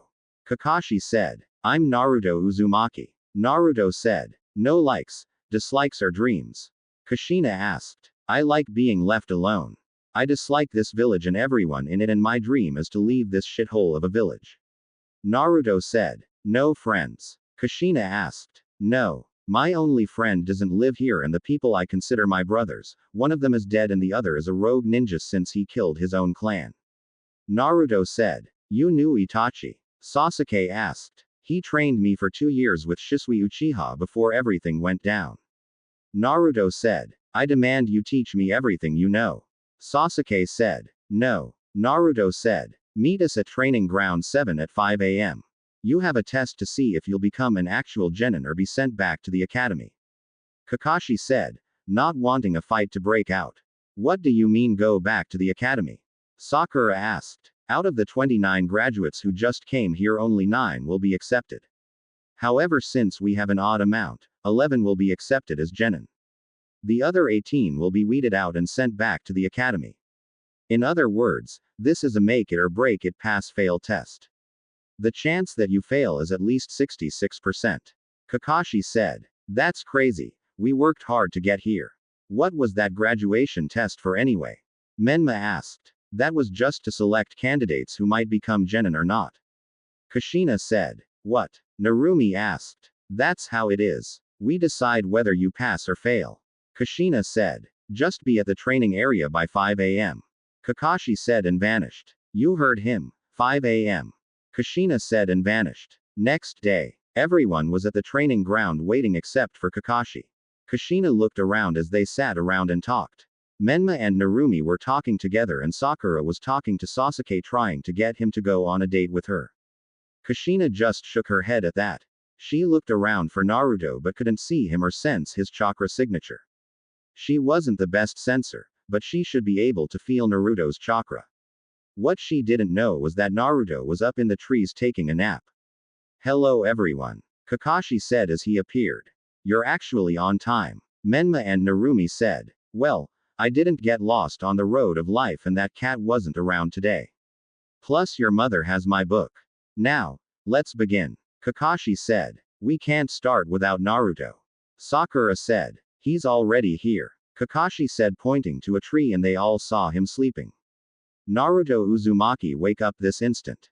Kushina yelled and Naruto burped in his sleep before waking up. Huh, what's up? He asked, rubbing his eyes. It's time for the test. Me and Kushina have 3 bells between us. You have until noon to get them from us. Whoever does not get a bell will be dropped from the ninja program. Kakashi said, holding up 2 bells, and Kushina held up the other bell. What? You can't do that. Narumi said. Yeah, only the Hokage can drop someone from the ninja program. Menma said. My test. My rules. Now begin. Kakashi said as all the genin disappeared except Naruto, who was laying under the tree now. Naruto, sweetheart, you're supposed to try and get the bells. Kushina said. Why? We both know I'm no match for either of you. Naruto said. Why do I have a hard time believing that? Kakashi asked. I don't know. It would be a shame if the famous copy ninja was defeated by a lonely genin. If you want me to try, I will. Can I have a bell? He asked. No. Kakashi said. Oh well, I tried. Plus I already know the real reason behind this test. You should be more original in testing. This thing has been around for generations. Naruto said. How do you know that? Kushina asked. I found some journals belonging to the third Hokage and read them. Interesting stuff. I couldn't believe the old man was such a pervert, but hey, apparently every Hokage had odd quirks. Naruto said. Naruto sat back and watched as his team helplessly failed to get the bells one by one.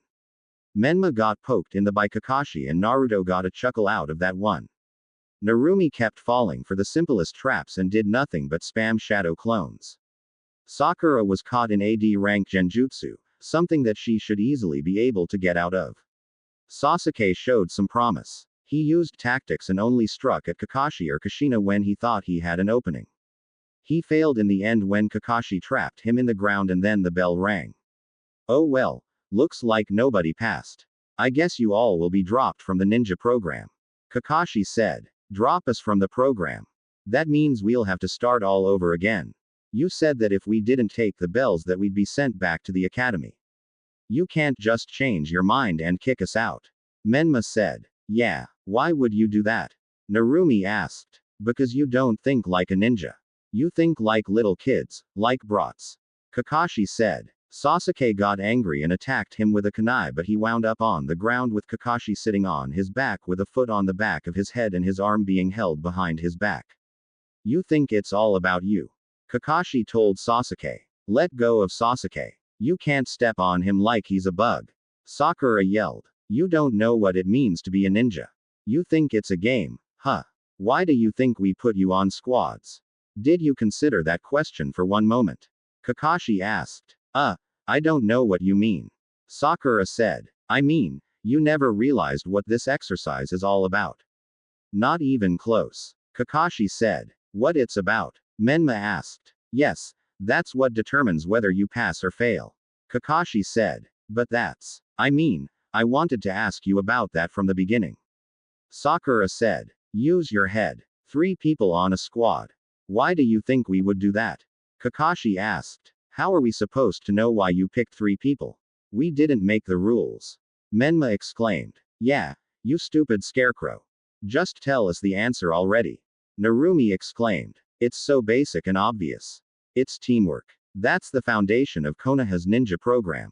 Why do you think we're the best ninja village when it comes to mission completion rate? Some ninjas aren't that strong, but they make up for it working together. You all have failed miserably. Kushina said. Well, what about that loser? He didn't even try. Menma said, pointing at Naruto. I didn't try because I already figured out the test long before we even graduated. Naruto said. You could have told us. Narumi said. It's the basic rule in our ninja program. You've been paired up in groups for every activity these past 7 years in the academy and it's never dawned on you that teamwork is essential. Kushina said. Just working together, is that what you mean? Sakura asked. That's what teamwork is, Sakura. Naruto said. Shut up. Sakura yelled and Naruto placed her in another genjutsu that she couldn't get out of. Naruto. Stop putting Sakura under advanced genjutsu. Kushina said. That was an E-rank genjutsu I put her under. Naruto said and Kushina frowned at that revelation. How the hell did she graduate if she can't get out of a basic E-rank genjutsu? Kushina asked. Simple. Her mother has been sleeping with all of the academy teachers. Naruto said. Why are me and Menma tied to these wooden poles? Narumi asked. Because you two didn't even try to help any of your teammates. It's too late now. But if all of you had come at me and Kushina as a team, you might have been able to take the bells from us.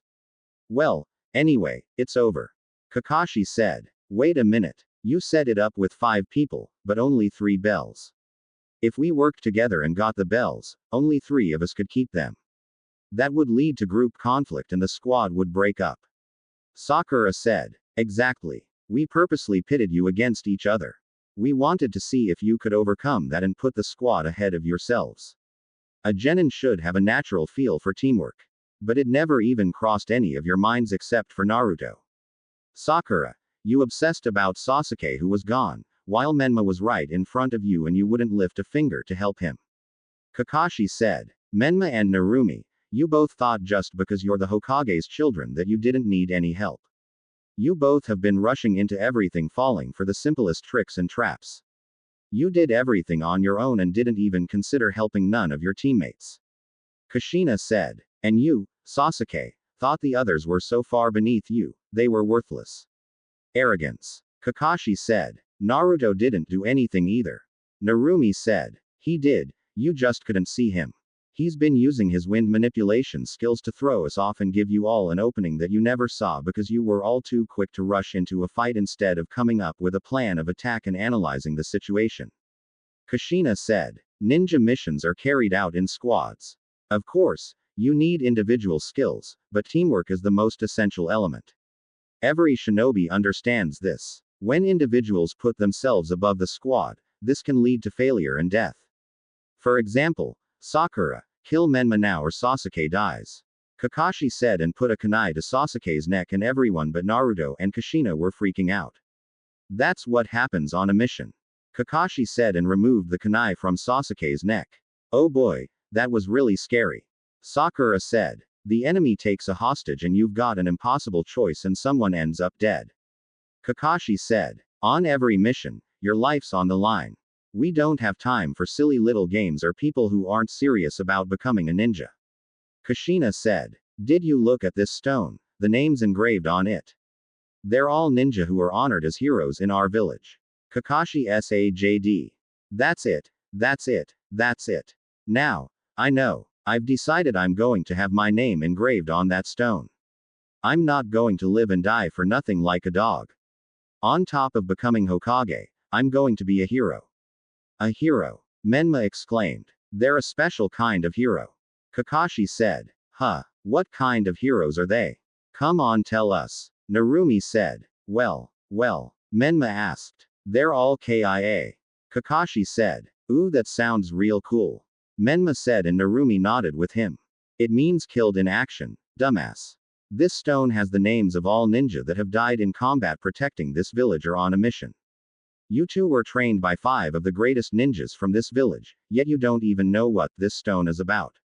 Naruto said. Shut up, loser. Menma said. Yeah, shut up. Narumi said. This is a memorial stone. Naruto is right. The names of my closest friends are engraved here. All right.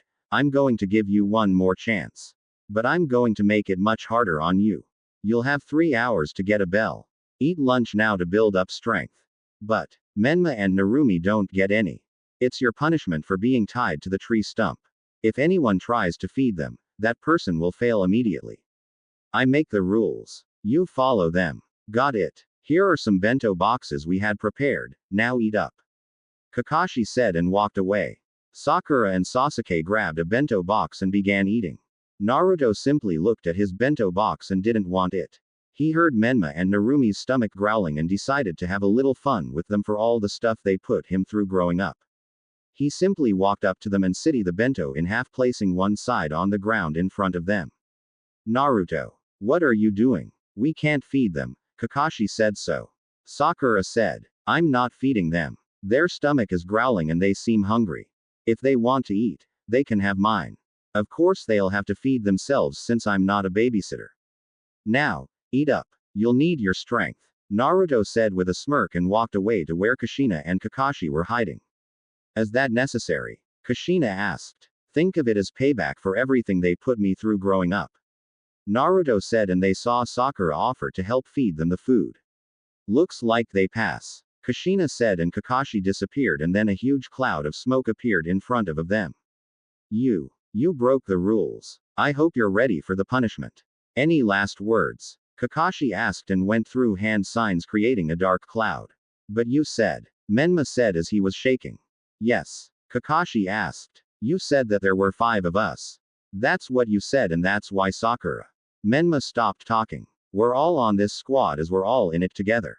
Sasuke said. Yeah, that's right. Naruto gave his lunch to them and we helped feed them because the 5 of us are one. Sakura said. Yeah, what they said. You one-eyed scarecrow. Narumi said. The 5 of you are one. That's your excuse. You pass. Kakashi said with an eye smile. Huh. Sakura and Menma asked. What? Narumi asked. You pass. Kakashi said. What do you mean? How did we pass? Sakura asked. You're the first squad that ever succeeded. The others did exactly what I said and fell into every trap. They couldn't think for themselves. A ninja must see through deception. In the ninja world, Those who break the rules are scum. That's true. But, those who abandon their friends are worse than scum. Kakashi said. Nice speech. Too bad you missed one important thing. Naruto said. What's that? Kakashi asked. This team is filled with nothing but scum. Sasuke will do anything to get power because he thinks he'll one day become strong enough to beat Itachi. Sakura will betray the team and put us in danger if anything happens to Sasuke. Menma and Narumi are arrogant spoiled brats who hate my guts, and I've already told you all that I'm a flight risk and want out of this village. This team is designed to fail and you both know it. Naruto said. That's not true. Kakashi said. Please, the only reason you wanted this team is because my mom can use her chakra chains to stop Menma and Narumi when they lose control of the Nine Tails chakra. You only wanted to train Sasuke because you see a lot of your younger self in him. Which I might add, isn't a good thing considering your past that I read up on. Naruto said. I think that's enough, Naruto. Kushina said. Sakura was basically a throw-in because the Kunoichi of the year and Rookie of the year must be on the same team. I'm only on this team because it's some pathetic attempt by your Hokage to try and get close to me again. The person who should really be on this team is Kiba since he's the dead last. I guarantee Menma, Narumi and Sakura freeze up on our first mission outside of the village. Naruto said. I won't freeze up. Narumi said. Yeah, we were trained by the best for 8 years. Unlike you, we're ready for anything, loser. Menma said. You were trained by the best for 8 years, yet you only possess Genin level skills. You should be able to challenge Kakashi right now, but you can't. All you have is shadow clones and 2 of the basic Academy 3. Your trump card is the Nine Tails chakra, which can be suppressed. You two are almost as pathetic as Sakura. Naruto said and walked away. I'll show you pathetic. Menma yelled. He tapped into some of the Nine Tails chakra and rushed at Naruto so fast that the other genin couldn't see him. Kushina got her chains ready, but before she could act, Menma had Naruto's fist buried in his gut. Naruto grabbed Menma by the throat and slammed him to the ground before giving him a chakra-enhanced kick, sending him flying through one of the surrounding trees. Naruto. That was unnecessary. Kakashi said. Oh, but it was okay for him to attack me while using the Nine Tails chakra. You're a disgrace and will be horrible as a team leader. Naruto said and left the training grounds. Kushina looked at Naruto as he walked away. She sighed and had to face the facts. There was no way her family would be whole like she wanted. She tried over the years, but Menma, Narumi and Minato were all too full of themselves to even have a family dinner. She made up her mind. If Naruto wanted to leave the village, she wouldn't stop him. She'd rather him be happy somewhere else, than have him stay in the Leaf Village and be angry and miserable.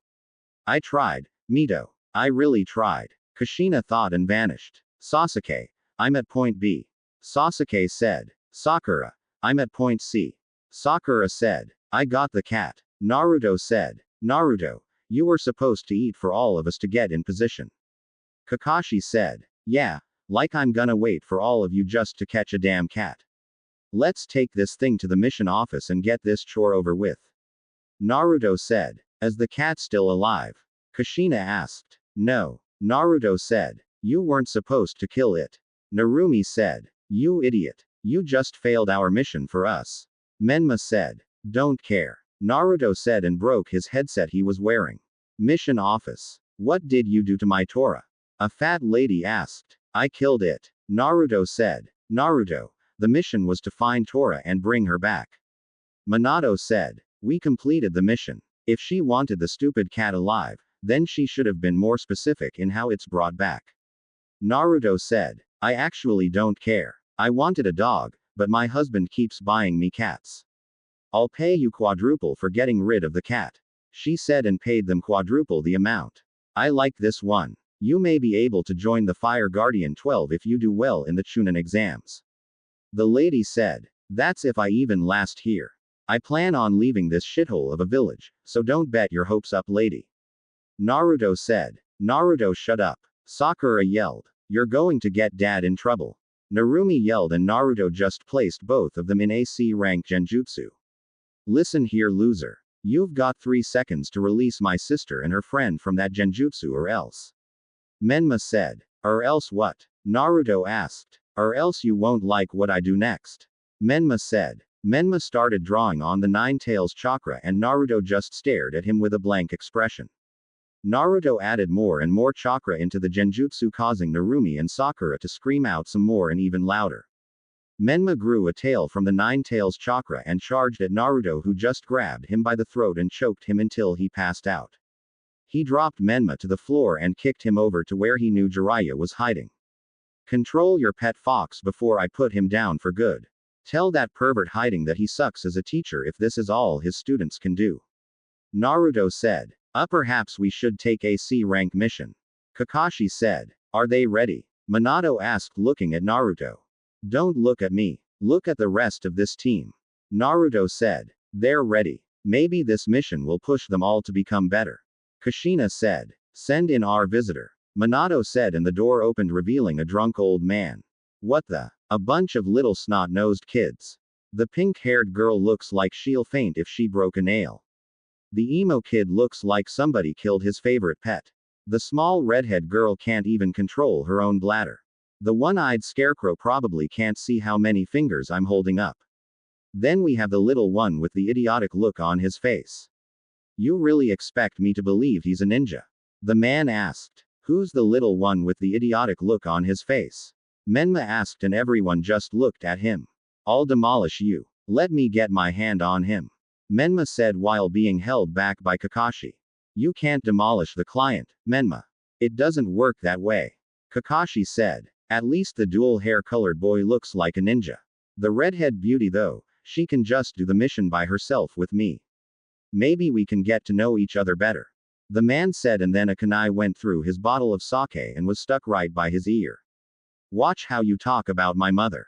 Next time I won't miss. Naruto said and glared at him. Sorry. Won't happen again. The man said. It better be. One slip up during the mission and I won't hesitate to remove what makes you a man and shove it down your throat.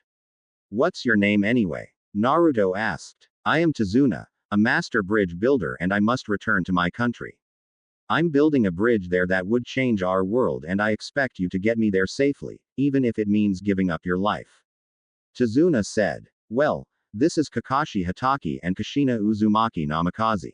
They're the Jonin in charge of leading this mission. Sasuke Uchiha, Sakura Haruno, Menma Uzumaki Namikaze, Narumi Uzumaki Namikaze, and Naruto Uzumaki Namikaze. Minato said. It's just Naruto Uzumaki. I dropped the Namikaze name years ago. Naruto said. Alright everyone, pack for a 3-week-long mission and meet us at the gates in an hour. Kakashi said, and everyone left. Naruto, can you stay back for a bit? Minato asked. I could, but I'm not. Naruto said. As your Hokage, I order you to stay back. Minato said with authority. As a genin to this village I clearly don't like, I say no. Naruto said and vanished in a shunshin. How does a genin know that jutsu already? Jiraiya asked. Guess who trained him and you'll know. Kushina said. Shisui Uchiha. Minato answered. He was well known for his genjutsu and his ability to use the shunshin. Jiraiya said. Exactly. Kushina said. Well, you should get ready for your mission. Your team should do good. After all, you have the 2 strongest genin on your team.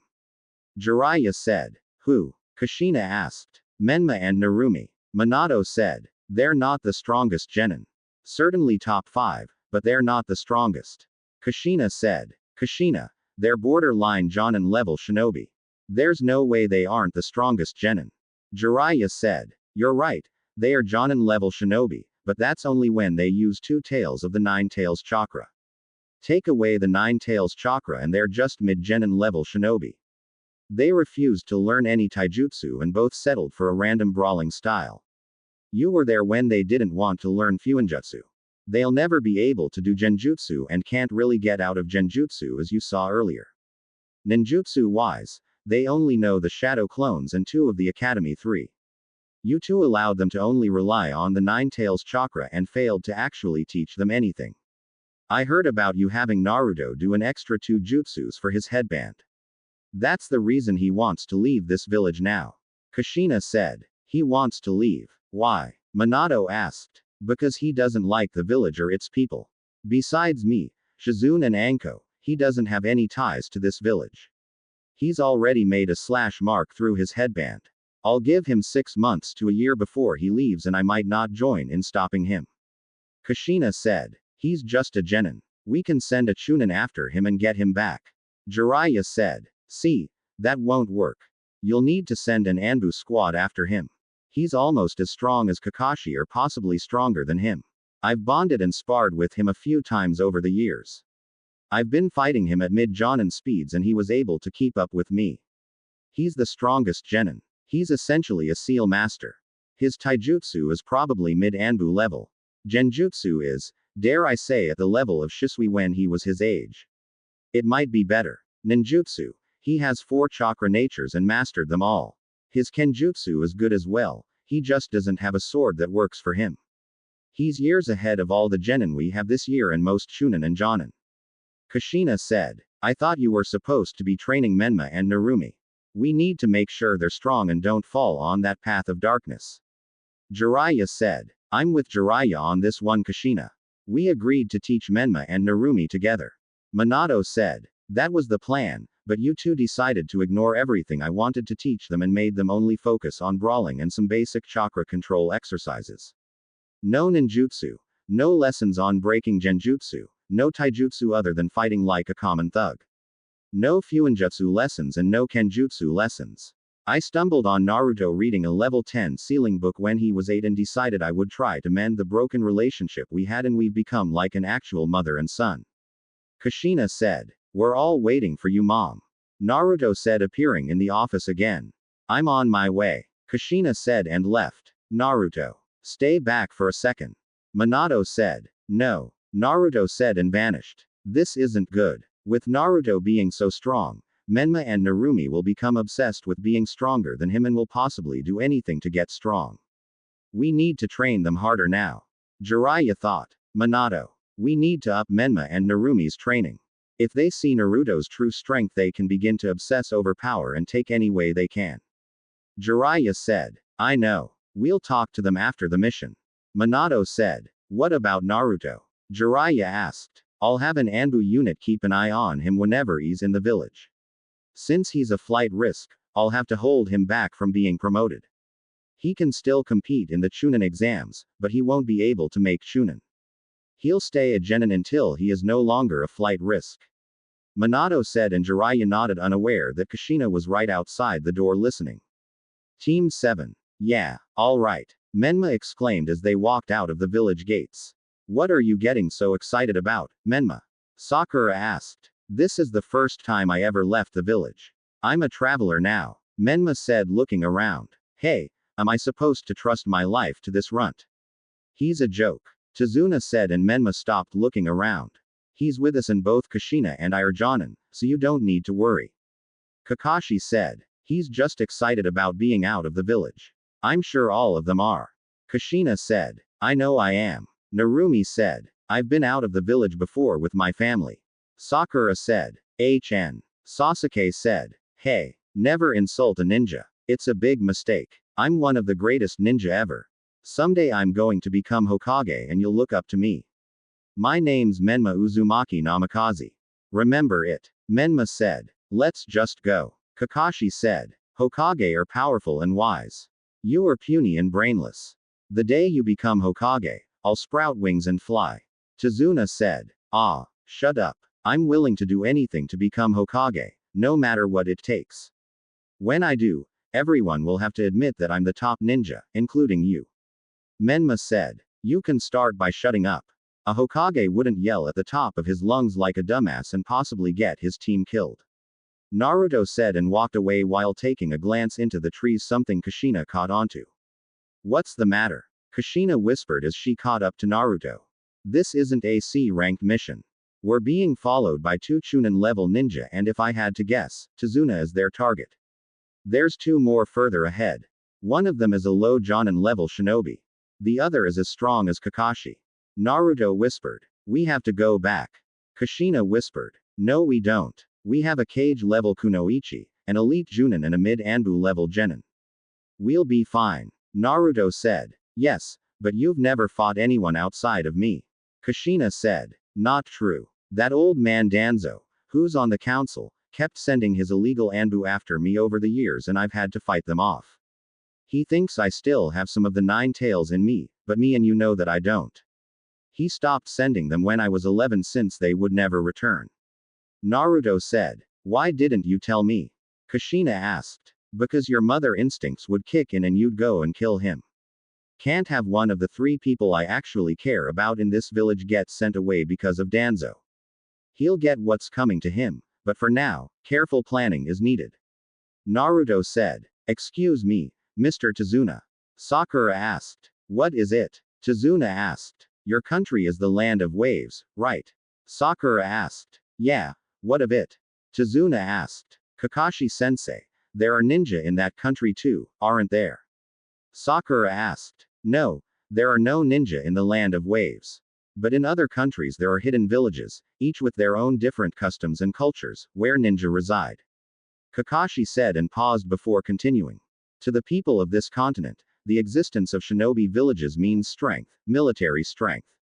In other words, that's how they protect themselves and maintain the balance of power with neighboring countries. The ninja villages are not controlled by any government. They're independent and have equal status. A small island like the Land of Waves has natural protection from the sea, so there's no need for a ninja village. The 5 ancient lands that possess shinobi villages are the lands of fire, water, lightning, wind and earth. Each occupying vast territories. Together they are known as the 5 great shinobi nations.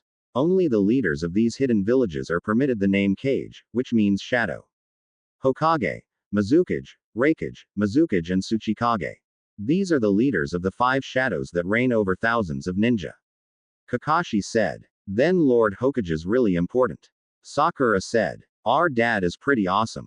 Menma said. Yeah, he's the strongest ninja in the village. Narumi said. He's not the strongest. He hasn't really trained in a decade. I bet mom could even beat him now if she wanted to. Naruto thought and smirked with a chuckle. Hey, Kakashi said to Naruto. What? Naruto asked. You just doubted Minato-sensei, didn't you? Kakashi asked. Yeah, I did. What are you going to do about it? Naruto asked. He's not going to do anything, but I will. Menma said, pulling out a kunai. Then do something. Naruto said. He was suddenly behind Menma, who froze and dropped his kunai as he felt Naruto holding his own kunai at his throat. The only people who saw him move were Kushina and Kakashi. He's fast. Sakura thought. He's only a genin. How can he move that fast already? Sasuke thought. One move and I'll take you out, Naruto. Narumi thought, getting a kunai ready. Naruto. Stop, that's enough. Kushina said, and Naruto removed his kunai from Menma's neck. Anyway, there are no ninja battles in AC ranked missions, so you can relax. Kakashi said to Sakura. And we're not going to run into any foreign enemy ninja or anything like that. Sakura said, and Kakashi laughed. Not likely. Kakashi said. They continued walking and passed a puddle on the ground.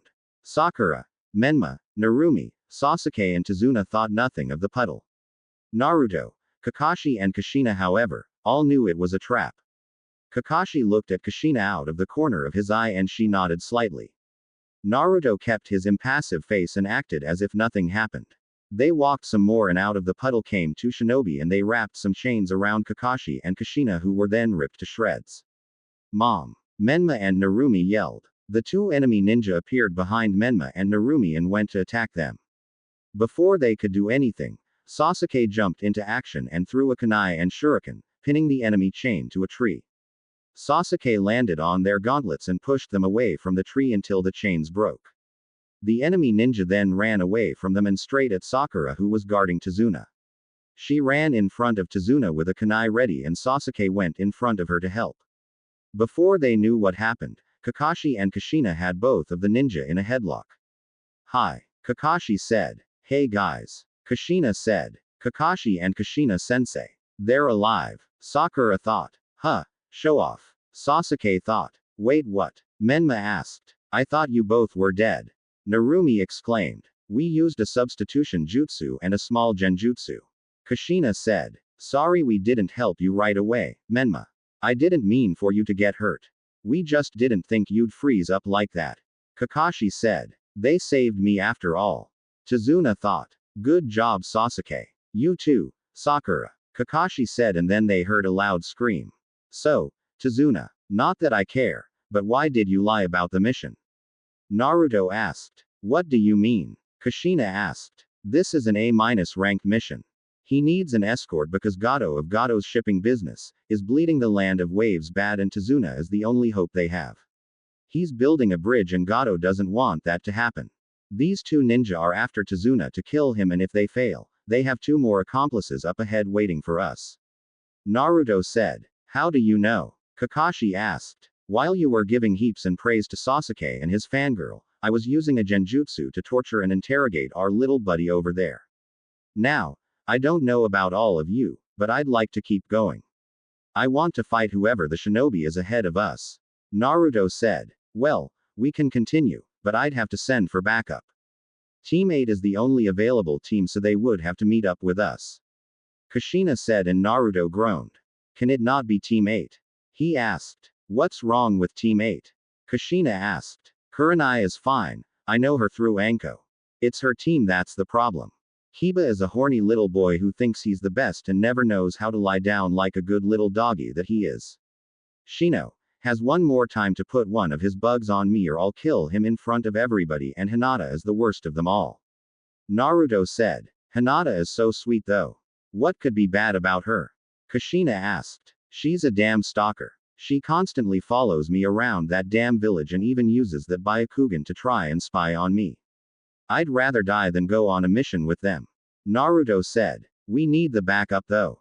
Kakashi said. They're a tracking team with a Jonin instructor who specializes in genjutsu. They won't be much help. I can do genjutsu better than Kurenai and my sensing ability is way better than their entire team.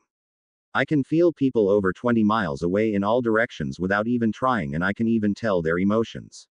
We have a cage level ninja, an elite Jonin level ninja who should honestly be a cage level shinobi by now, but decided to slack off and then we have me who can take on an Anbu head on. We're fine. Naruto said. Well, what do you all think? Kakashi asked. I'm going. I don't want my first mission out of the village to go on my record as a failure. Menma said. He's right. I say we go on. Sasuke said. Yeah, we're the Hokage's children, we can handle this. Narumi said. I'm in as well. Sakura said, not wanting to disappoint Sasuke. Well, let's go then. Kushina said. They kept walking and throughout the trip, Sakura was constantly asking Sasuke out on a date. Menma and Narumi were busy arguing over who's stronger between the two and Naruto was hanging back keeping aware of his surroundings. They made it to a boat and were carried across the water taking them to the other side. This fog's so thick you can't see anything. Sakura said. The bridge isn't far now. Our destination's just ahead, the land of waves. The man rowing the boat said and as they sailed further, the bridge that was being built came into view. Whoa, it's huge. Menma said. What? Quiet. I told you. No noise. Why do you think we're traveling like this, huh? Cutting off the engine and rowing, moving through the dense fog so they don't see us. The man whispered harshly making Menma cover his mouth. Naruto, what genjutsu did you use back there? Kushina asked. I can't tell you right now.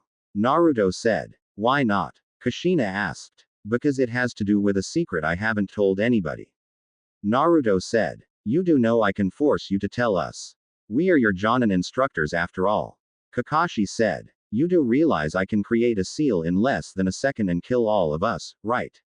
Naruto asked. He's bluffing. Narumi said. Yeah, only mom, dad and pervy sage can do that. Menma said. He's not lying. He's a seal master and is the youngest seal master in Konoha history and soon to be in Uzumaki history. Within a few years he'll be better than me and I'm the best seal master there is alive. Kushina said. You're better than Lord Fourth. Sakura asked. I'm the one who got him into sealing. Kushina said. Wait, even though he's a seal master, you're better than him. How is that possible? Sakura asked. He's a seal master by Konoha standards. By Uzumaki standards, he's a rookie. Naruto's considered an intermediate Fuinjutsu user. Only thing Minato has over him is speed since he's been making seals for almost 20 years. Give Naruto another year or two and he'll be better than Minato. Kushina said. Whatever. Me and Menma are still stronger than him. Narumi said. Let's put your skills to the test then. Naruto said and jumped off the boat and stood on the water. How's he doing that? Sakura asked. Please, I can do that too. Menma said, and when he jumped off the boat he started to drown. Naruto. Help him. Sakura whispered harshly. No. Naruto said, and Kakashi made a clone go and save Menma. Why didn't you save your brother? Kakashi asked, glaring at Naruto. He's not my brother. I have no family other than my mother. If he wants to jump off the boat like an idiot knowing he can't stand on water or swim, it's not my fault if he drowns. Naruto said. I'll be sure to write you up. Potentially have you stripped of your ninja license.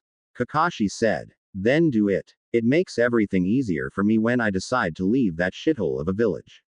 I'll be a civilian and I can leave the village if I want to without any ninja coming after me. Naruto said. We're approaching the shore. Tazuna, we've been very fortunate. No one had noticed us so far. The man said. Nice going. Tazuna said. They sailed a bit more and went through a runner underneath the bridge. There was a bright light at the end of the tunnel, and once they were out, they saw trees and no more fog. The boat reached shore and everyone exited the boat. That's as far as I go. Good luck. The man said. Right. Thank you for taking such a risk. Tazuna said. Just be careful. The man said and started the boat engine. Okay. Take me to my home, and I mean get me there in one piece. Tazuna said. Right. Kakashi said. They started walking again and everyone was surrounding Tazuna. Menma and Sasuke were covering the front. Sakura and Narumi were on the sides and Naruto was in the back with Kushina and Kakashi. Along the way Menma was trying to prove himself and started jumping at the slightest sound, acting as if he was on guard. They walked a bit longer and Naruto smirked and Kakashi looked to his right, making Menma throw a kunai into the bushes. Sakura had enough and smacked him in the head. Why'd you do that? Someone really is following us. I mean it. Menma said. Yeah, right. Stop acting like a dumb kid. Sakura said. Kakashi ignored them and walked into the bushes where Menma threw his kunai. He saw the kunai was just above the head of a white rabbit who was scared. Kakashi then realized that a rabbit shouldn't have white fur this time of the year. Up in the trees looking down at them, there was another shinobi in the trees with a big sword on his back. Naruto already knew he was there, as well as his little helper that was further back in the trees. So, they're already here. Kakashi thought, glancing into the trees. No wonder the demon brothers failed their mission. It's the copy ninja and the red-hot-blooded habanero of the Leaf Village. Kakashi Hatake of the Sharingan and Kushina Uzumaki Namikaze. I can handle Kakashi myself. Kushina, however, she'll be a tough opponent. The man thought as he vanished and then threw his sword at them. Everyone get down. Kakashi said. The sword came flying at them and everyone hit the ground. Kushina ducked out of the way. Kakashi did the same. Menma tackled Narumi to the ground and Sasuke tackled Tazuna and Sakura to the ground. Naruto just vanished from the area and nobody knew where he was. The sword slammed into a tree and a man appeared on top of it. They were all staring at this man with intensity and Menma started to grin. Here it is, my chance to shine. I'm ready this time. Menma thought. Well, if it isn't Zabuza Momochi, rogue ninja from the village hidden in the mist. Kakashi said. Rogue ninja. Whatever. Nothing's gonna stop me. I've been trained by the best ninjas from my village. Menma thought and started to run towards Zabuza, but was stopped by Kakashi. You're in the way. Get back. Kakashi said. But why? Menma asked. He's not like those other ninja. He's in a whole other league. If he's our opponent, I'll need this. Kakashi said, reaching for his headband. Kakashi of the Sharingan Eye. Did I get that right? It's too bad, huh? But you'll have to hand over the old man. Zabuza said. Sharingan. What is that? Menma thought as he never paid attention in school. What's he saying? Does he have some special power? Sakura thought. Now quick. Manji formation. Protect the bridge builder and stay out of this fight. I taught you teamwork. Now it's time to use it. I'm ready. Kakashi ordered and lifted up his headband, revealing a Sharingan with 3 tomo. Ah, his eye. What is that? Menma thought. Well, looks like I get to see the Sharingan in action. This is an honor. Zabuza said. Everyone keeps saying Sharingan, Sharingan. Will someone please tell me what Sharingan is? Menma asked. Yeah, what is it? Narumi asked. Sharingan. A rare power that resides in the eyes. The user of this visual dujutsu can instantly see and comprehend any genjutsu, ninjutsu and taijutsu and reflect the attack back on the attacker. The Sharingan is a special rare form of dujutsu. However, there's more to the Sharingan than that. A lot more. Sasuke said. You got it right, boy. But you've only scratched the surface. The Sharingan can analyze an opponent's technique and then copy it to the smallest detail. Zabuza said, and mist started to form. As for you, Jonin, in the assassination unit of the Hidden Mist, we had a standing order to destroy you on sight. Your profile was in our bingo book. It called you the man who copied over 1,000 jutsu. Kakashi, the copy ninja. Zabuza said, and everyone was so busy focused on Kakashi and Zabuza, that they didn't notice Naruto grab Kushina and disappear. Wow. That's so cool. Menma said. Kushina and Naruto. Why'd you grab me? Kushina harshly whispered. Zabuza has an accomplice. Naruto said. Good. So let's grab whoever it is and take out Zabuza. Kushina said. No. Kakashi should be able to handle Zabuza. If the accomplice gets involved, then Menma, Narumi and Sasuke should be able to handle whoever it is. Naruto said. Sakura too. Kushina said, and Naruto just looked at her. Okay, not Sakura. If we're not here to grab the accomplice, then what are we doing here? Kushina asked. Have you been hearing voices since we came to the land of waves? Naruto asked. A little bit. All Uzumaki clan leaders have been known to hear them. Uzushiogakure is close to the land of waves, so I've been hearing them. Why? Kushina asked. Because the same voices have been in my head since we reached the land of waves, and they're getting stronger and stronger. Naruto said. That means you're definitely the next in charge. Kushina said sadly. I know. But the thing is, something else is calling out from me in the same direction. It's telling me to come and release them or come save them. I wanna check it out. Naruto said. We're in the middle of a mission. Kushina said. So let's make a blood clone with a reinforcement seal on them and head to see what's calling out to me. They'll never know the difference, and we can release the clones when we get back. It's something over there still, something important, and I want to grab whatever it is before an enemy finds a way to get into the island. Naruto said, and Kushina thought about it for a few seconds. Alright, let's go. Kushina said. They made their blood clones and had them go back and watch over Team 7. The real Kushina and Naruto took off towards Uzushiogakure. They ran across the water quickly and were grateful for their large chakra reserves and high stamina levels. They both ran full speed, which was a shock to Kushina that Naruto kept up with her, because she had cage-level speeds due to her keeping up with training after giving birth. She wasn't as fast as Minato or the fourth Raikage, but she was close to them. Naruto, how fast are you?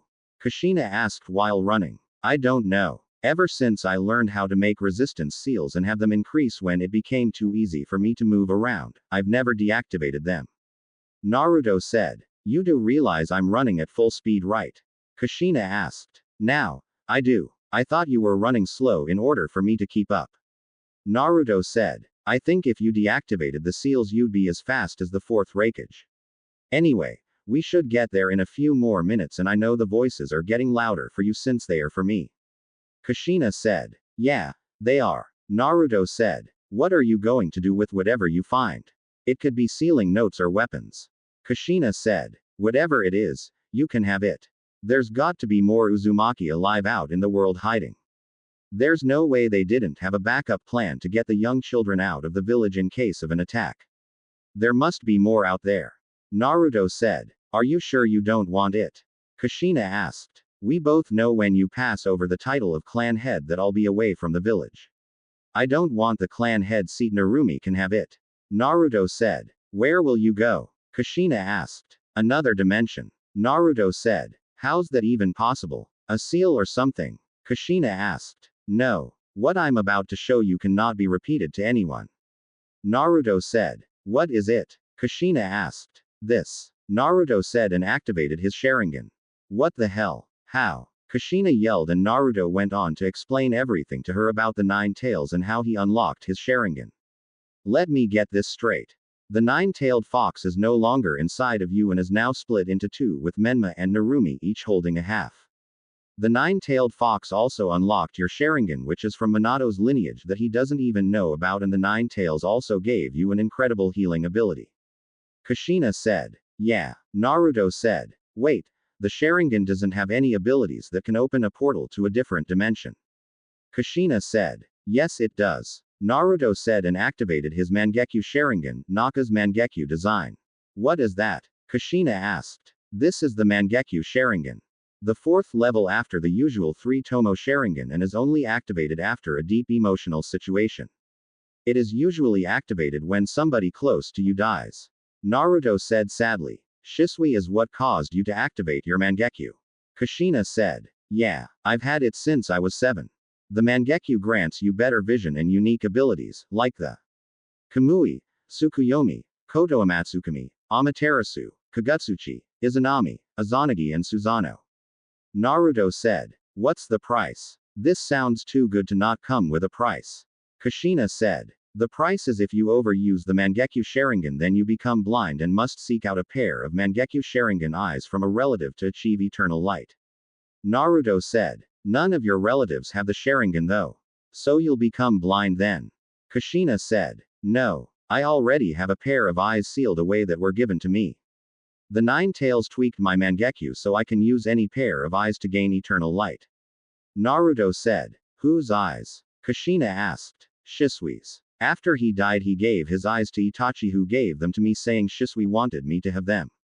Naruto said. How close are you to losing your eyesight? Kushina asked. I'm still a long way away from losing it. I've only used my Mangekyo abilities on the Anbu that Danzo would send after me. Naruto said. What abilities do you have?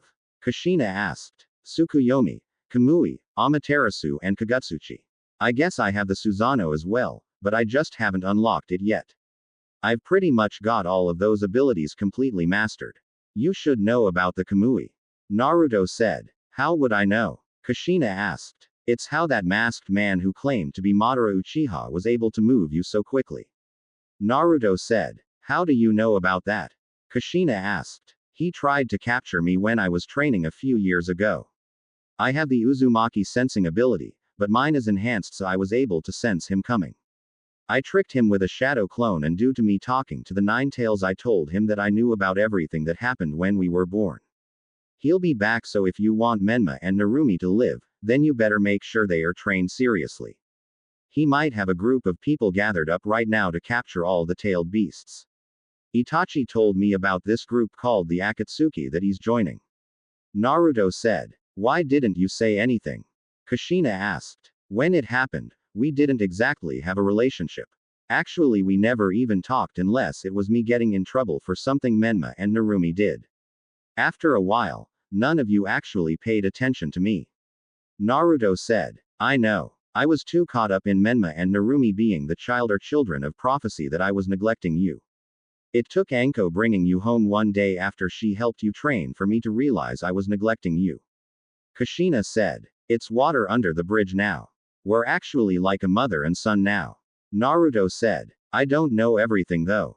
Who was that girl on your 5th birthday? I haven't seen her around the village at all. Kushina said. Her name's Raven. She wasn't from this dimension and was here because her mother was showing her how to use her powers. She actually gave me a gift that day. Naruto said and pulled out the violet kunai. That's a nice kunai. I didn't know they made kunai this color though. Kushina said. They don't. Raven used her powers to make this and even engraved her name on it. Naruto said. Wait, is she the reason you want to go to a different dimension? Kushina asked. I got the idea from her mother when she said they weren't from this dimension. It would be nice to look for Raven when I leave, but I'm not really looking for her. I just want to go somewhere and be happy. Naruto said. I know. How are you going to open a dimension portal though? Kushina asked. I've been working on a jutsu with my Mangekyo Sharingan. It's called Dimension Kodoru. I haven't really gotten it to work yet, but it's about 65% complete. I'll have it done in a few months hopefully. Naruto said. How did you come up with that? Kushina asked. It happened one day when I was practicing the Kamui.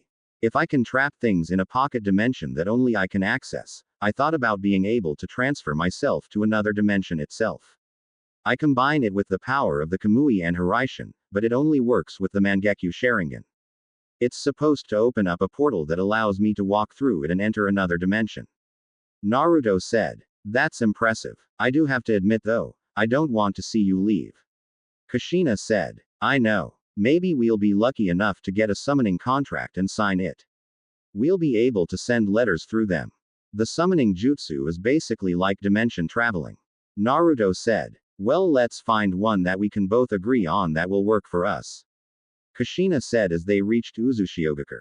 Wow, this place is amazing despite all of the destroyed buildings and skeletons.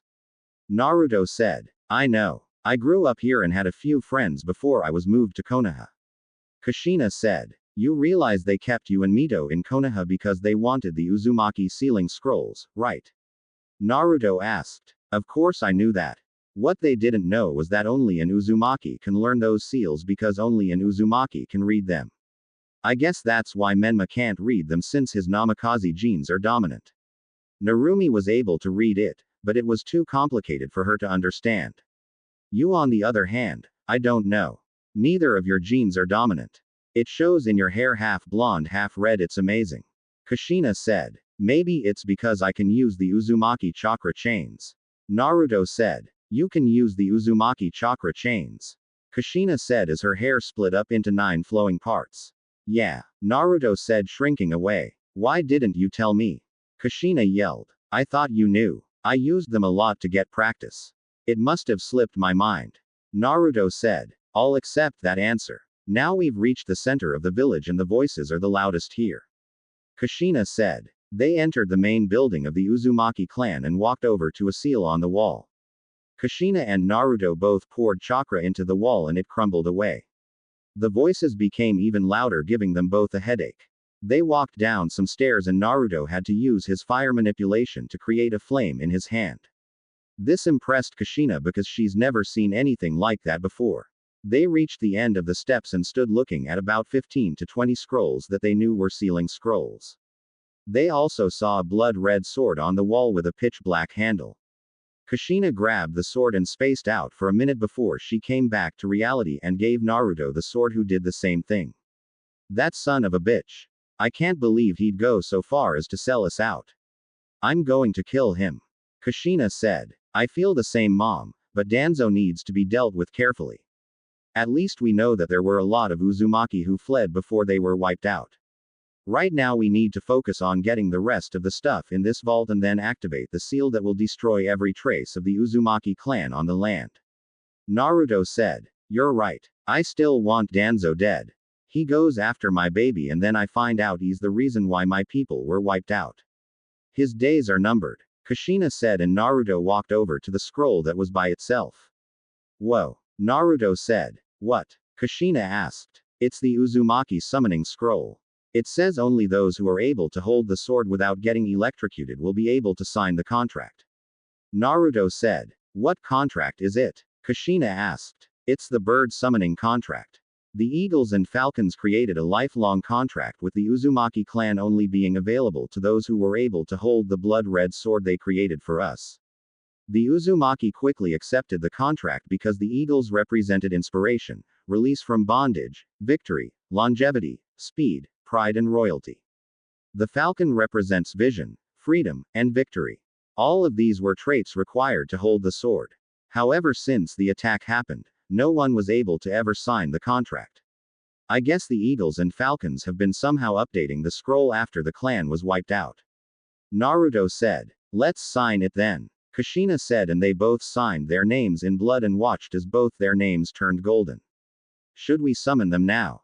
Naruto asked. No. Let's seal up the sword and the rest of the scrolls. Everything that wasn't taken to Konoha with Mito and me is all in here. Kushina said. They both sealed the scrolls away and left the temple. They walked around the island and Kushina gave Naruto a bit of a history lesson on their fallen family and even told him stories about her life before she came to Konoha.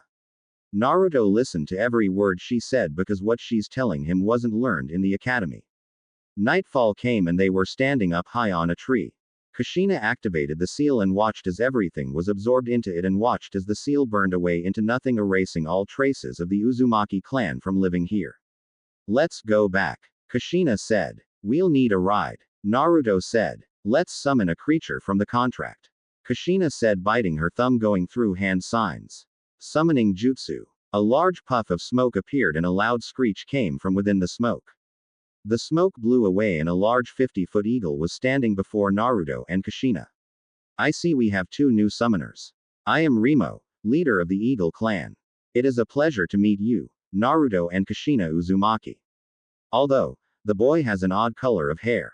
Remo said. He's half Uzumaki and apparently his genes couldn't dominate the other, so apparently it's somehow adapted and he gained powers from both of his clans. Kushina said. He's only a half Uzumaki and he was able to hold the sword and sign the contract. The boy must be something special. Now, I am the boss of the Eagles and only wish to be summoned during battle, however since it is the first time I've been summoned, I'll allow it this time. What do you require of me? Remo asked. We need a lift back to the land of waves. We ran here and we're too tired to run back tonight. I have my other children over there as well and I'd like to get back to them as quickly as possible. Kushina said. More Uzumaki. You should have them sign the scroll. Remo said. They won't be able to sign it or hold the sword. Kushina said. Why not? Remo asked. One of them can't read the Uzumaki Fuinjutsu scrolls and the other can read them, but it's too complicated for her to understand. Neither of them meet the requirements to sign the scroll or hold onto the sword. Kushina said. Yet this one is able to completely read the Uzumaki scrolls, understand the Fuinjutsu and hold the sword and sign the scroll. This is interesting. Now, hop on and I'll give you a lift back to the land of waves. Remo said. Land of waves. After getting dropped off at the land of waves by Remo, Kushina and Naruto walked around wave country a bit and saw how much Gato was affecting them. The entire place looked like the slums in Konoha and it made both of them angry. They made it to Tazuna's house and after destroying their blood clones and receiving the memories of what happened while they were gone, Kushina couldn't help but frown. Menma almost got himself killed running into the fight between two elite ninja, and if it wasn't for Kushina's clone using her chakra chains, Menma would be dead right now. He's in for it tomorrow. Kushina said. Zabuza will bring backup. He's still alive and knows he can't take you and Kakashi on by himself. From his injuries, I'd say he'll be back in about another week or two. Naruto said. How do you know that?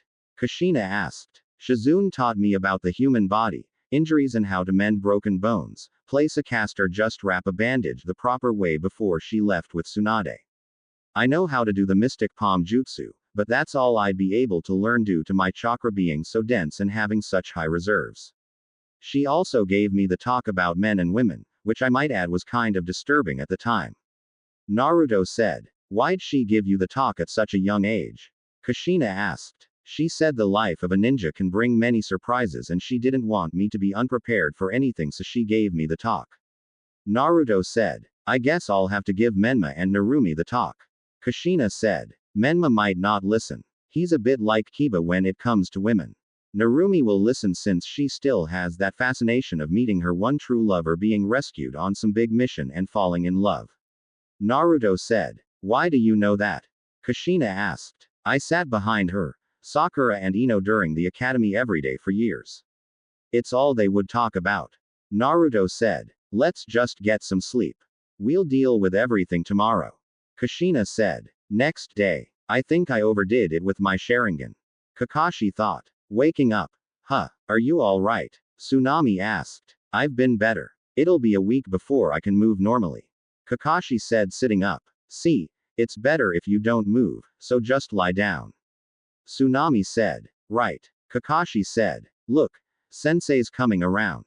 Menma said. Listen, Sensei, your Sharingan is amazing and everything, but if it puts that much strain on you, maybe it's not worth it. Sakura said. Sorry. Kakashi said. Huh, well, you did take down one of the most powerful ninja assassins, so we'll be safe for a while. Tazuna said. Right, you know that boy with the mask. What about him? Sakura asked. He's from the elite tracking unit of the village hidden in the mist. Those masks are only worn by the most elite shinobi. Kakashi said. What exactly do they do? Sakura asked. The Anbu Black Ops, also known as the Inferno Squad, destroy all traces of a rogue ninja's corpse. The shinobi body contains many secrets. Ninjutsu, chakra and special medicines used on his body. These are the secrets of his village, and if an enemy were to get a hold of them, their village would be in grave danger. For instance, if I were to die at the hands of an enemy, he would try to analyze my Sharingan. In the worst case, my entire jutsu could be stolen and used against our home village. It is the sacred duty of the shinobi trackers to prevent this. To keep the village secrets safe. If a ninja betrays his village, the trackers hunt him down, eliminate him and obliterate every trace of his existence. That's their specialty. Kakashi said. That's so cool. Maybe I should do that before I become Hokage. I'd be the perfect assassin. Menma thought. I have one more question. If the Sharingan is only exclusive to the Uchiha clan, why does it put so much strain on your body? Sakura asked. Yeah, shouldn't you be used to it by now? Narumi asked. It's because that Sharingan eye isn't his. Naruto said, walking into the room with Kushina. What do you mean? Sakura asked. What I mean is, that Sharingan wasn't originally his to begin with. It's an implant that he obtained during the Third Shinobi War. Naruto said. You stole that eye. Sasuke yelled. No, he didn't steal it. It was gifted to him by a friend. An old teammate who passed away. I won't tell the story because it isn't mine to tell. He feels so much strain from the Sharingan because the amount of chakra the Sharingan requires is too much and his body and reserves can't handle the stress since he's not an Uchiha. That's why he keeps it covered up with his headband all the time to prevent it from draining his chakra. Naruto said. How does a loser like you know so much about the Sharingan? Menma asked. I was trained by Shisui and Itachi. Arguably two of the best Sharingan users in the history of the Uchiha clan. The only other people I can put in that category are Madara Uchiha, Izuna Uchiha, Fugaku Uchiha also known as Wicked Eye Fugaku, Naka Uchiha, Naori Uchiha, Kagami Uchiha and if he would have lived long enough, Obito Uchiha, who is the only known Uchiha to unlock his Sharingan with 2 tomo in each eye. Naruto said. Why would they tell you so much about the Sharingan? Isn't it illegal to share clan secrets? Sakura asked. Everything they've told me was given approval by Fugaku Uchiha who was the clan head at the time. I've spent a lot of time with the Uchiha clan before they were killed and I was pretty much an honorary Uchiha. Of course he had to talk it over with the elders of the clan, but they approved of it. Naruto said. Since I am now clan head, I demand you teach me everything you know. Sasuke said. You're not the clan head. Your brother is still alive and is technically still the clan head since he's the oldest. Unless he dies or comes back to the village and hands over the clan seat to you, you're nothing more than a second-hand Uchiha. Naruto said. Enough with the history lesson.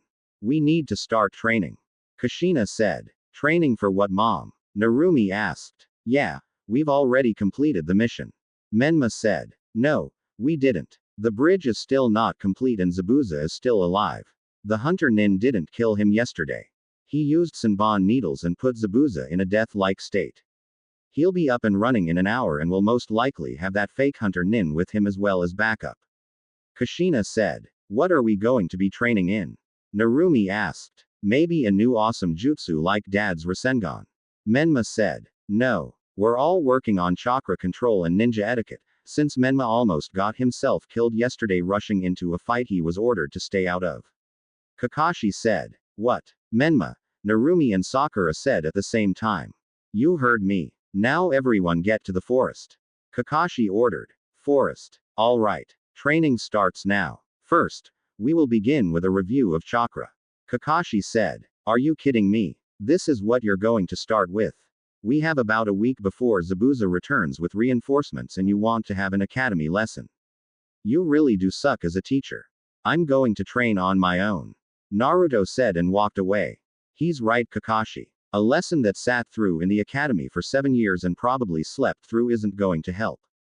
Kushina said. Well, can you grab him so we can start tree walking? Kakashi asked. He was walking on water.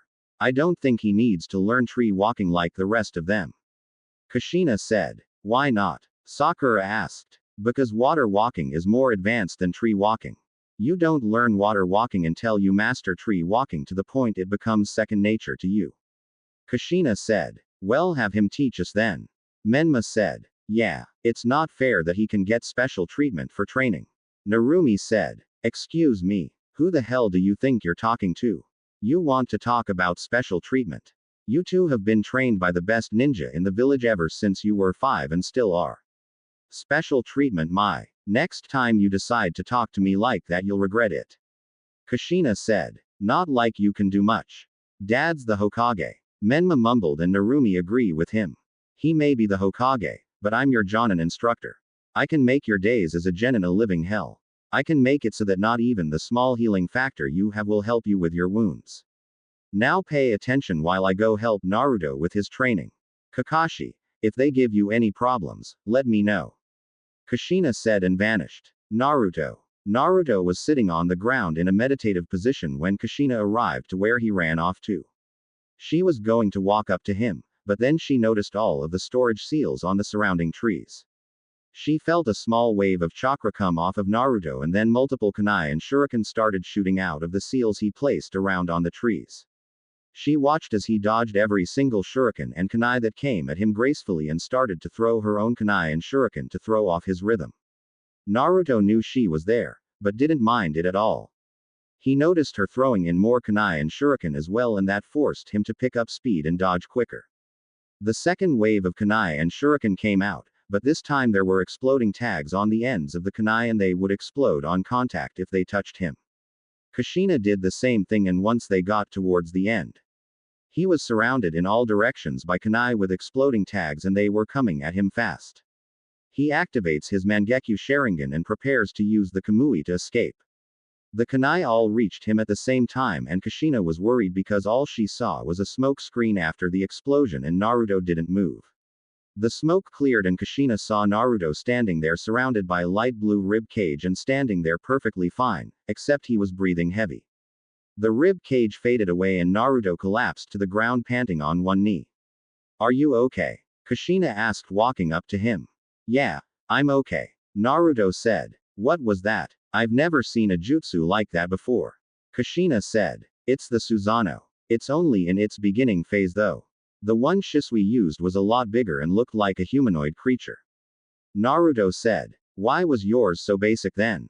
Kushina asked. Because it was in its beginning phase. That's the first time I've ever used it and I can tell it drains the chakra a lot. I'll keep practicing with it until it doesn't drain me as much. Naruto said. Well, you can wait on that. You need to complete your dimension jutsu thingy, remember? Kushina asked. I thought you didn't want me to leave. Naruto asked. I don't, but that's me being selfish. You're technically an adult now and I can't stop you from leaving. I tried to keep the family together over the years and you've even given them a shot. I guess I tried too late. I was taught by a lot of Uzumaki and Mito was my mentor when I came to Konoha. The main thing they always taught me was that family sticks together no matter what. We're not a family anymore and I honestly don't think we ever were from the beginning. As the current head of the Uzumaki clan, I am granting you freedom from the clan when you decide to leave. It's the best that I can do. Yes, it will be hard to watch you leave, but I'd rather you be happy somewhere else than miserable and angry while staying here. As your mother, I just want you to be happy in life. Kushina said. You did try and it was never too late. You started to spend time with me a little bit after the Uchiha massacre and I was only 7. It wasn't too late, we were still young, but Menma and Narumi had the Hokage and that perverted grandfather pumping their heads with lies making them feel as if they were invincible. One thing I did notice when we weren't having the best time, you never pampered Menma and Narumi. I figured if anybody was going to try and fix things between us it would be you. As for leaving, I'll make sure to send you letters through our summons. I know you'll find a way to come and get me if I didn't. Naruto said and they both laughed. You're damn right I would. But can you do me one favor? Kushina asked. Sure. Naruto said. Can you just wait until after the Chunin exams to leave?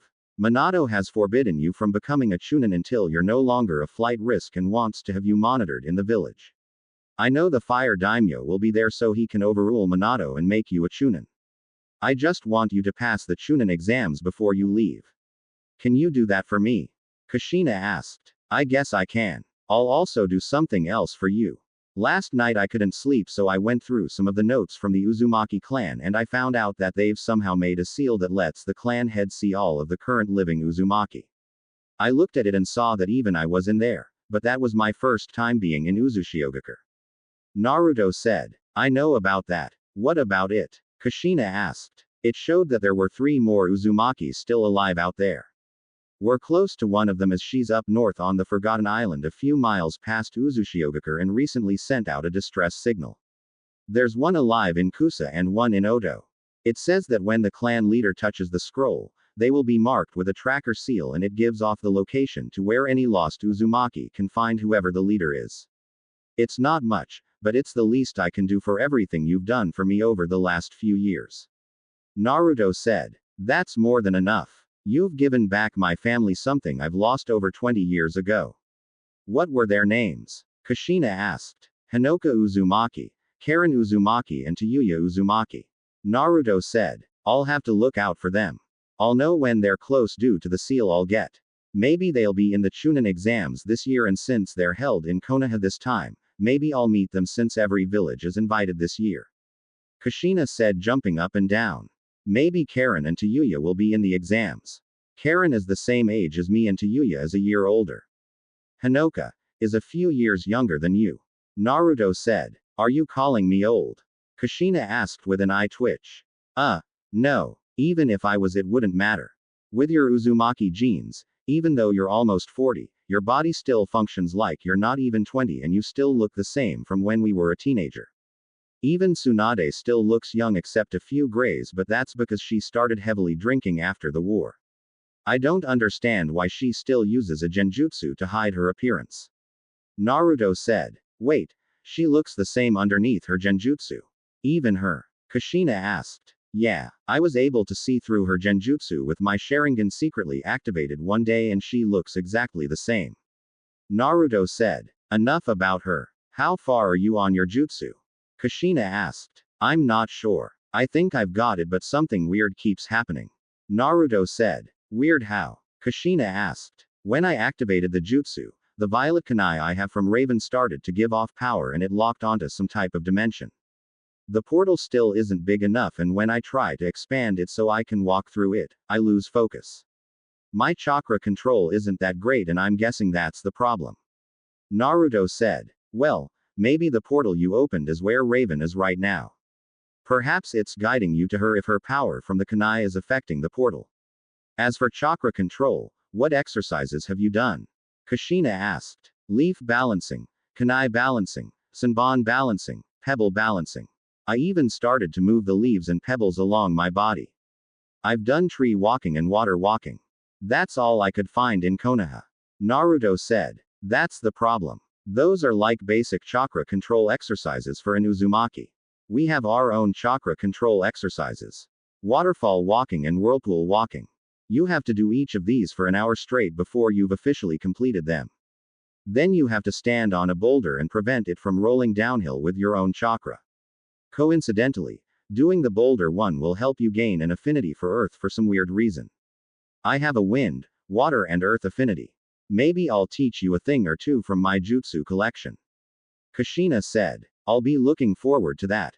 Naruto said. Lastly, this is what Tsunade does. You have to separate 5 different colors of sand using your own chakra.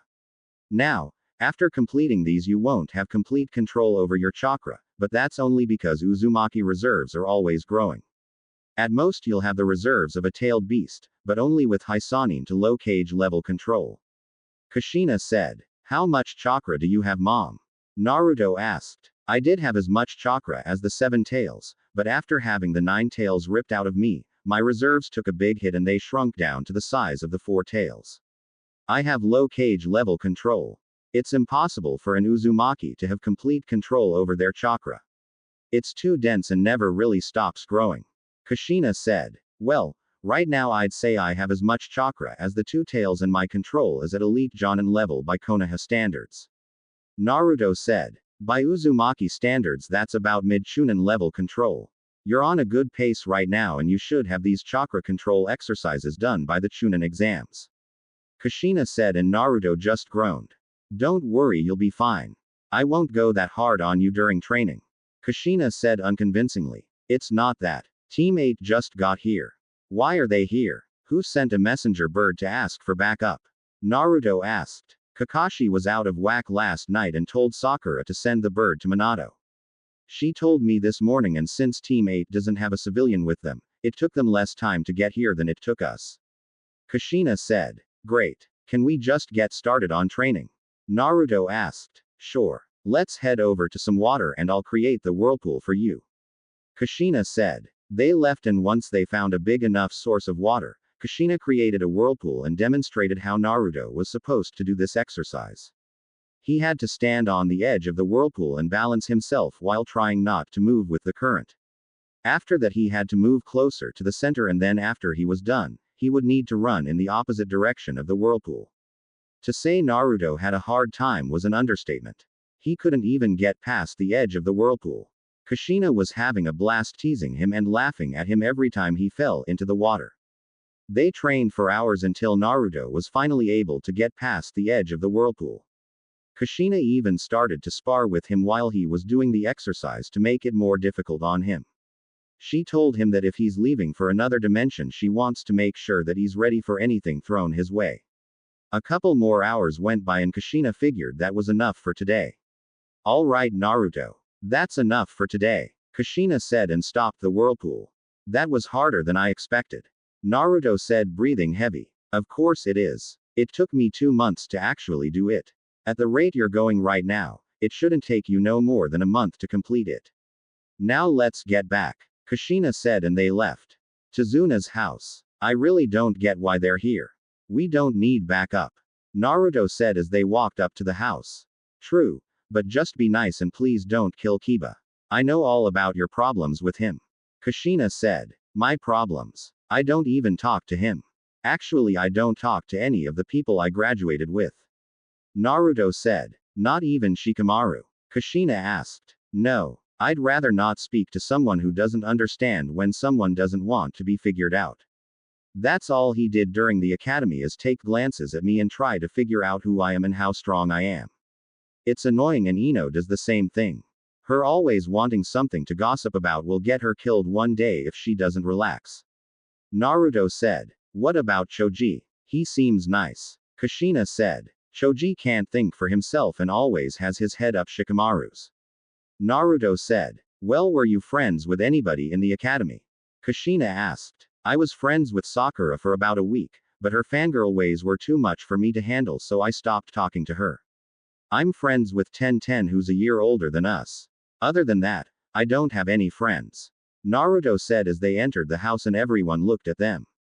Kushina. Naruto. It's nice to see you, Kurenai said. Nice to see you as well, Kurenai, Kushina said. I guess the mission was too much for you to handle since you needed backup, Kiba said, trying to tease Naruto. Shino, if that bug touches me, you're not leaving this mission alive, Naruto said, and Shino nodded as his bug came back to him. Naruto, do you really have to be mean? Kurenai asked, and Naruto just shrugged.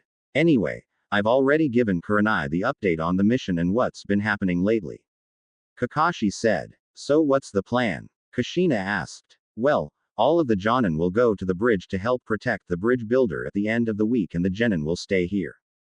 Throughout the week, 2 Genin will accompany him to the bridge and will signal off a flare if anything goes wrong, Kakashi said, and Kushina just looked at him.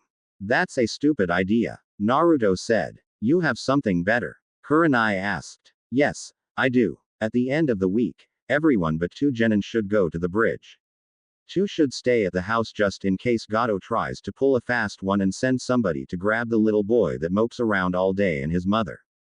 Zabuza will have backup, including the fake hunter Nin. Sasuke, Menma, Narumi and Kiba should be enough to take her on. Shino and Hinata should stay at the house. I'll help fight whoever Zabuza brings as backup, Naruto said. I have a feeling I know who his backup will be, Naruto thought. I like his plan better, Kushina said. Why does he get to fight the backup? Menma asked. Because he's stronger than all of you combined, Kurenai said. He's not that strong, Kiba said, puffing out his chest. Didn't he already beat you in the academy? Shino asked. Shut up, Kiba said. We'll go with Naruto's plan. It's actually better than mine.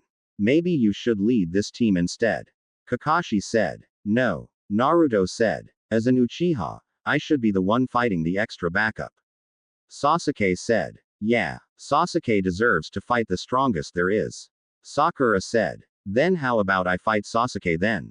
I am the strongest shinobi in this house, with Kakashi or Naruto being a close second, Kushina said. You can't be serious. Narumi said. That loser isn't stronger than me. Menma said. He's already proven to be better than you when he easily took you out after you attacked him using the Nine Tails chakra. Kushina said. That was a fluke. I'll be the best ninja in history. I'm going to become Hokage and be known as a hero. Menma said, and Naruto just walked towards the door. Where are you going, Naruto? Kushina asked. To bond with nature. You're all giving me a headache. Naruto said and left. I'm giving him a headache. Kushina said with her hair going wild. Forest. Naruto found a clearing in the forest to train and created 30 shadow clones. He split them all up in groups to work on getting hand signs for all of his jutsus down to the minimum amount. He himself started going through his taijutsu katas for each of his styles. He trained for about 2 hours before he stopped because he felt a chakra signature slowly coming towards him. He released his clones and jumped into the trees, activating a seal he created that makes it impossible for the Byakugan to find him. He looked down and sure enough, Hinata was looking around for him with her Byakugan activated. He was just here. He can't hide from the Byakugan, it's impossible to hide from it. Hinata said. She looked around for about 30 minutes before giving up and returning back to the house. Naruto sighed and started sorting through the memories from his clones and noticed the lighting jutsus either needed no hand signs now or at least 2. His fire jutsus all needed 1 or 2 hand signs. His water jutsus were down to 1 hand sign and his wind jutsus required no hand signs except for 1. He smirked at this and was proud that he'd have an advantage that most people didn't have. He channeled fire chakra into his hand and created a small flame in his hand. He thrust his hand forward and the fire came off his hand in the form of a comet. He thought for a minute before coming up with a name for it. Fire style. Fire comet seems to have a nice sound to it. I'll change the name if I think of a better one. Naruto said. He continued to train more and more throughout the night until he physically couldn't. Once he was done, he kept training, but instead of physical training, he decided to do some mental training.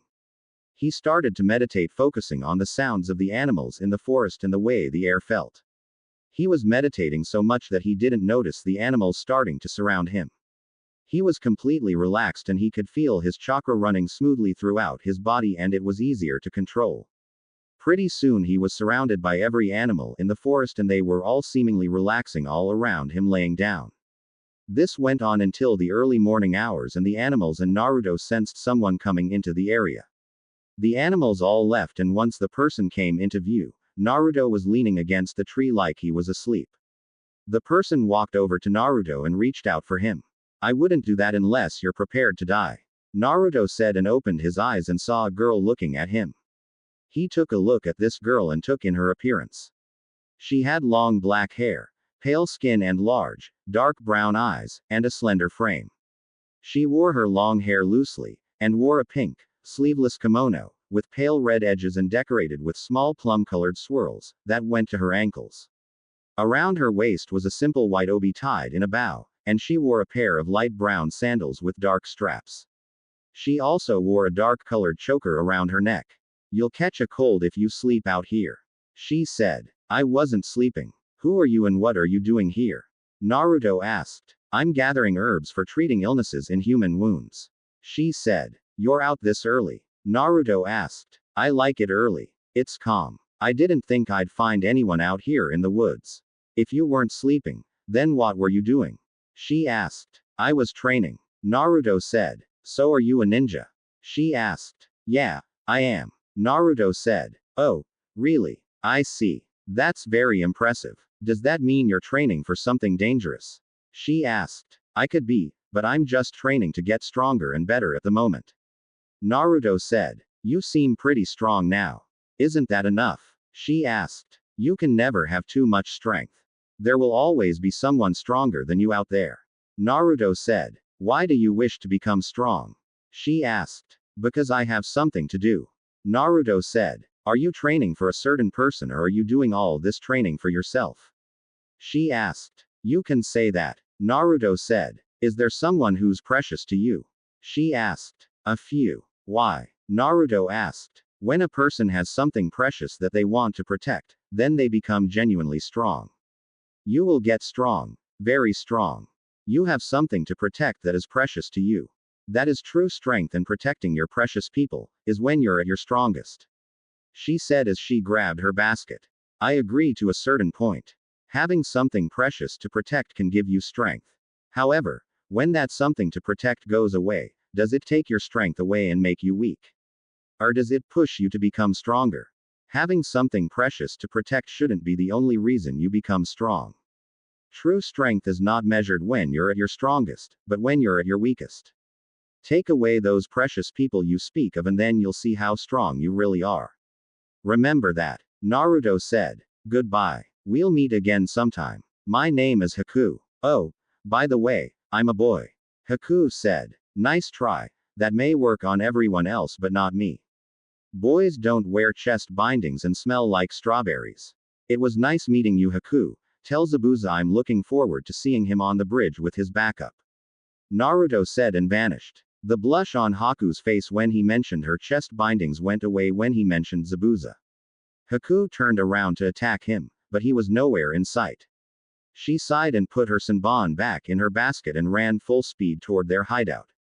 He knew all along. Why didn't he attack me? She thought. Tazuna's house. Where is Naruto, Menma and Sasuke? Kurenai asked. Naruto's been training since yesterday and hasn't been back. Menma and Sasuke went out to train on tree walking. Kakashi said. It's time for dinner. I wouldn't have expected Sasuke to be late. Menma on the other hand, I could see him being late. Sakura said. Maybe we should go look for them. Hinata said. That's a good idea. Kurenai said, and then the door opened revealing a cut-up Menma and Sasuke. We made it to the top. Menma said. Good. Now we move on. Starting tomorrow, you're both bodyguards for Tazuna. Kakashi said. Woohoo. Alright. Menma said. How come he's already done with the tree walking training before me? Narumi asked. Because he was actually training instead of complaining the entire time like you have been doing. Kakashi said. Why'd you all wait so long to teach them tree walking? Kurenai asked. I'm not really in charge, Kakashi is. He's been handling their training and I just give my input. He's had them working on teamwork exercises and silly D-rank missions. I tried to train them once, and besides Sasuke, they all complained that it was too difficult for them. Kushina said. What about Naruto? Doesn't he train with you? Kurenai asked. Kurenai. Naruto's way above Genin level and I've allowed him to do his own training. All I know is that he comes back to check in from time to time and checks if we have a mission. Kakashi said. More like giving him special treatment. Narumi said. If you were at his level I'd allow you to train by yourself as well. Kakashi said. We are. Menma said. You are, but that's only if you're using over 3 tails of the 9 tails chakra, and he's proven that he could still easily handle you. Kushina said. Well, can we go and look for him? I'm hungry. Hiba said. I'm already here. Naruto said, coming downstairs. When did you get here?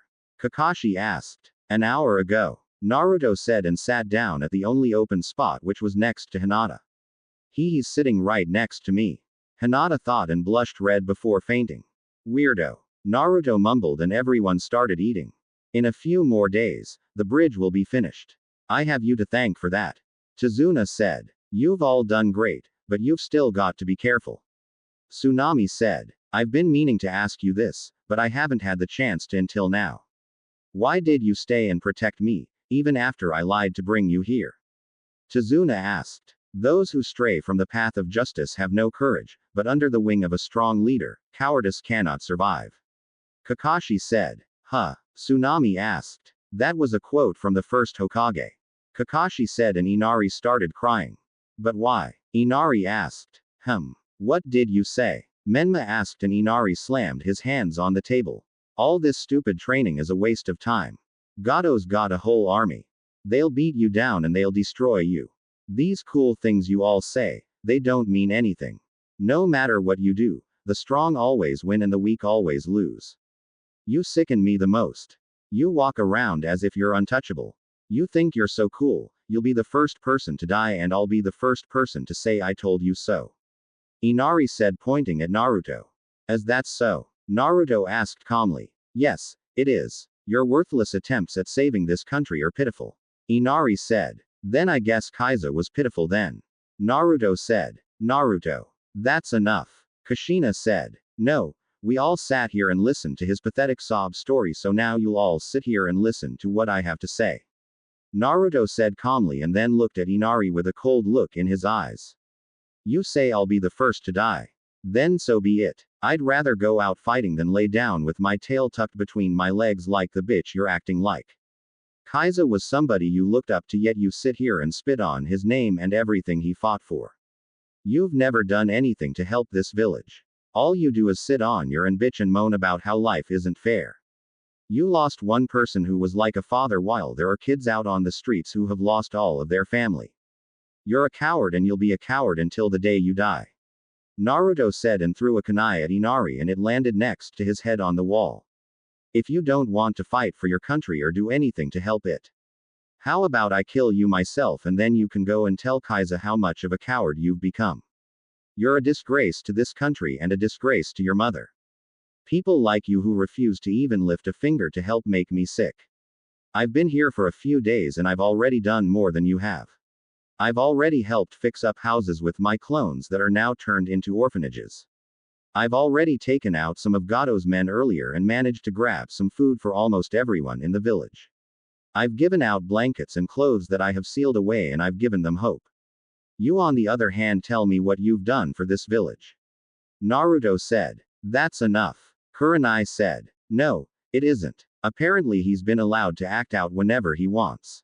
He's picked the wrong person to call out. Gato's gonna die and I'll be the one who kills him. Once he's dead, I'll be sure to wipe his blood on you. That'll give you something to bitch and complain about. This is the last time I want to hear your voice while I'm here. You whine or complain again and you won't live to see Gato's dead body. Naruto said in a cold tone. You're just gonna. Inari didn't finish his sentence because he fell to the ground and started to foam out the mouth. Inari. Tsunami yelled and rushed to his side. What's wrong with him? Tazuna asked. It's a genjutsu. Kurenai said and dispelled the genjutsu but used up a lot of chakra. Naruto. You don't attack the client. Kakashi said. I didn't. I attacked an annoying little brat. He was pissing me off and I already warned him. Naruto said. That was a B rank genjutsu. His body couldn't handle it. I was barely able to save him. Kurenai said. That wasn't a B rank genjutsu. It was a low ranking C rank genjutsu. I'm leaving and I'll see you all at the bridge. Naruto said. Menma and Narumi were pissed off at Naruto's actions and both channeled 2 tails of 9 tails chakra and launched themselves at Naruto. He ducked out of the way and when they rushed again, he kicked them both out of the house and calmly walked out after them. Everyone else ran outside, especially Kushina because she knew Naruto was about to really hurt them. Naruto, stop. Let me handle this. Kushina said. No. I'm tired of these 2 rotten little kids thinking they can just attack me with the 9 tails chakra. It's time they learned their lesson. Naruto said. Menma and Narumi came running at him again and he blocked both of their punches and slammed them into the ground. He grabbed Menma by his neck and choked him until his body went limp and he passed out. He threw him over to where everyone was and the other genin were now terrified. Narumi grew another tail and was now faster than before, but Naruto was still able to track her. They started trading punches and kicks and if you were a Jonin or above you could see that Naruto wasn't taking her seriously. He kicked Narumi into the air and then surprised everyone but Kushina by using a chakra chain that came out of his hand and made it wrap around Narumi. Get over here. Naruto said. He pulled the chain back to his body and Narumi came flying at him and was immediately caught with an uppercut. He grabbed her by the hair and then slammed her face first to the ground and slapped a seal on her, suppressing the 9 tails chakra. He kicked her over to everyone and they just looked at him with terrified looks on their faces. Kushina walked up to him and looked him right in his eyes. Come with me, she said and they walked away. Okay. For the remainder of this mission, nobody piss him off. I'd rather not have to fill out paperwork for more accidents. Kakashi said. He's a monster. Sakura said. No, he's just somebody who's had enough of being picked on. You all have had a hand in him being abused, whether it be mentally or physically. He's reached his breaking point and isn't going to take it anymore. That was just pent-up aggression he's been brewing up over the years. I know Naruto and he's a good kid. Everything he said he did for this country is true because he did the same thing in the slums in Konoha. Let's get these two inside. I doubt they'll wake up anytime soon. Kurenai said. What about Naruto and Kushina sensei? Sakura asked. Kushina will handle him. Let's go back inside. Kakashi said. Kushina and Naruto. You know you're getting written up, right? Kushina asked. I know. I really don't care. This has been coming for a long time and you know that. Naruto said. I'm not talking about Menma and Narumi. I'm talking about attacking Inari. He's considered a civilian and we're not allowed to harm civilians on missions. Kushina said. It's my first offense. The Chunin exams are coming up soon and even Minato wants all of his children in the Chunin exams. I'll get a 30 to 60 day suspension, maybe 90 days. He can't afford to have one of his kids removed from the ninja program because it would hurt his precious image. It would hurt him even more if news got out that a genin was able to wipe the floor with 2 Jinchuriki that he's been personally training. Naruto said. Still, you can't go around attacking civilians on a mission that isn't a danger to our mission. Gado's thugs take them out all you want, anybody else is off limits. Now Tazuna and Tsunami most likely won't want you back in their home so you'll have to camp for the next few days. I'll try to sneak you some food if I can.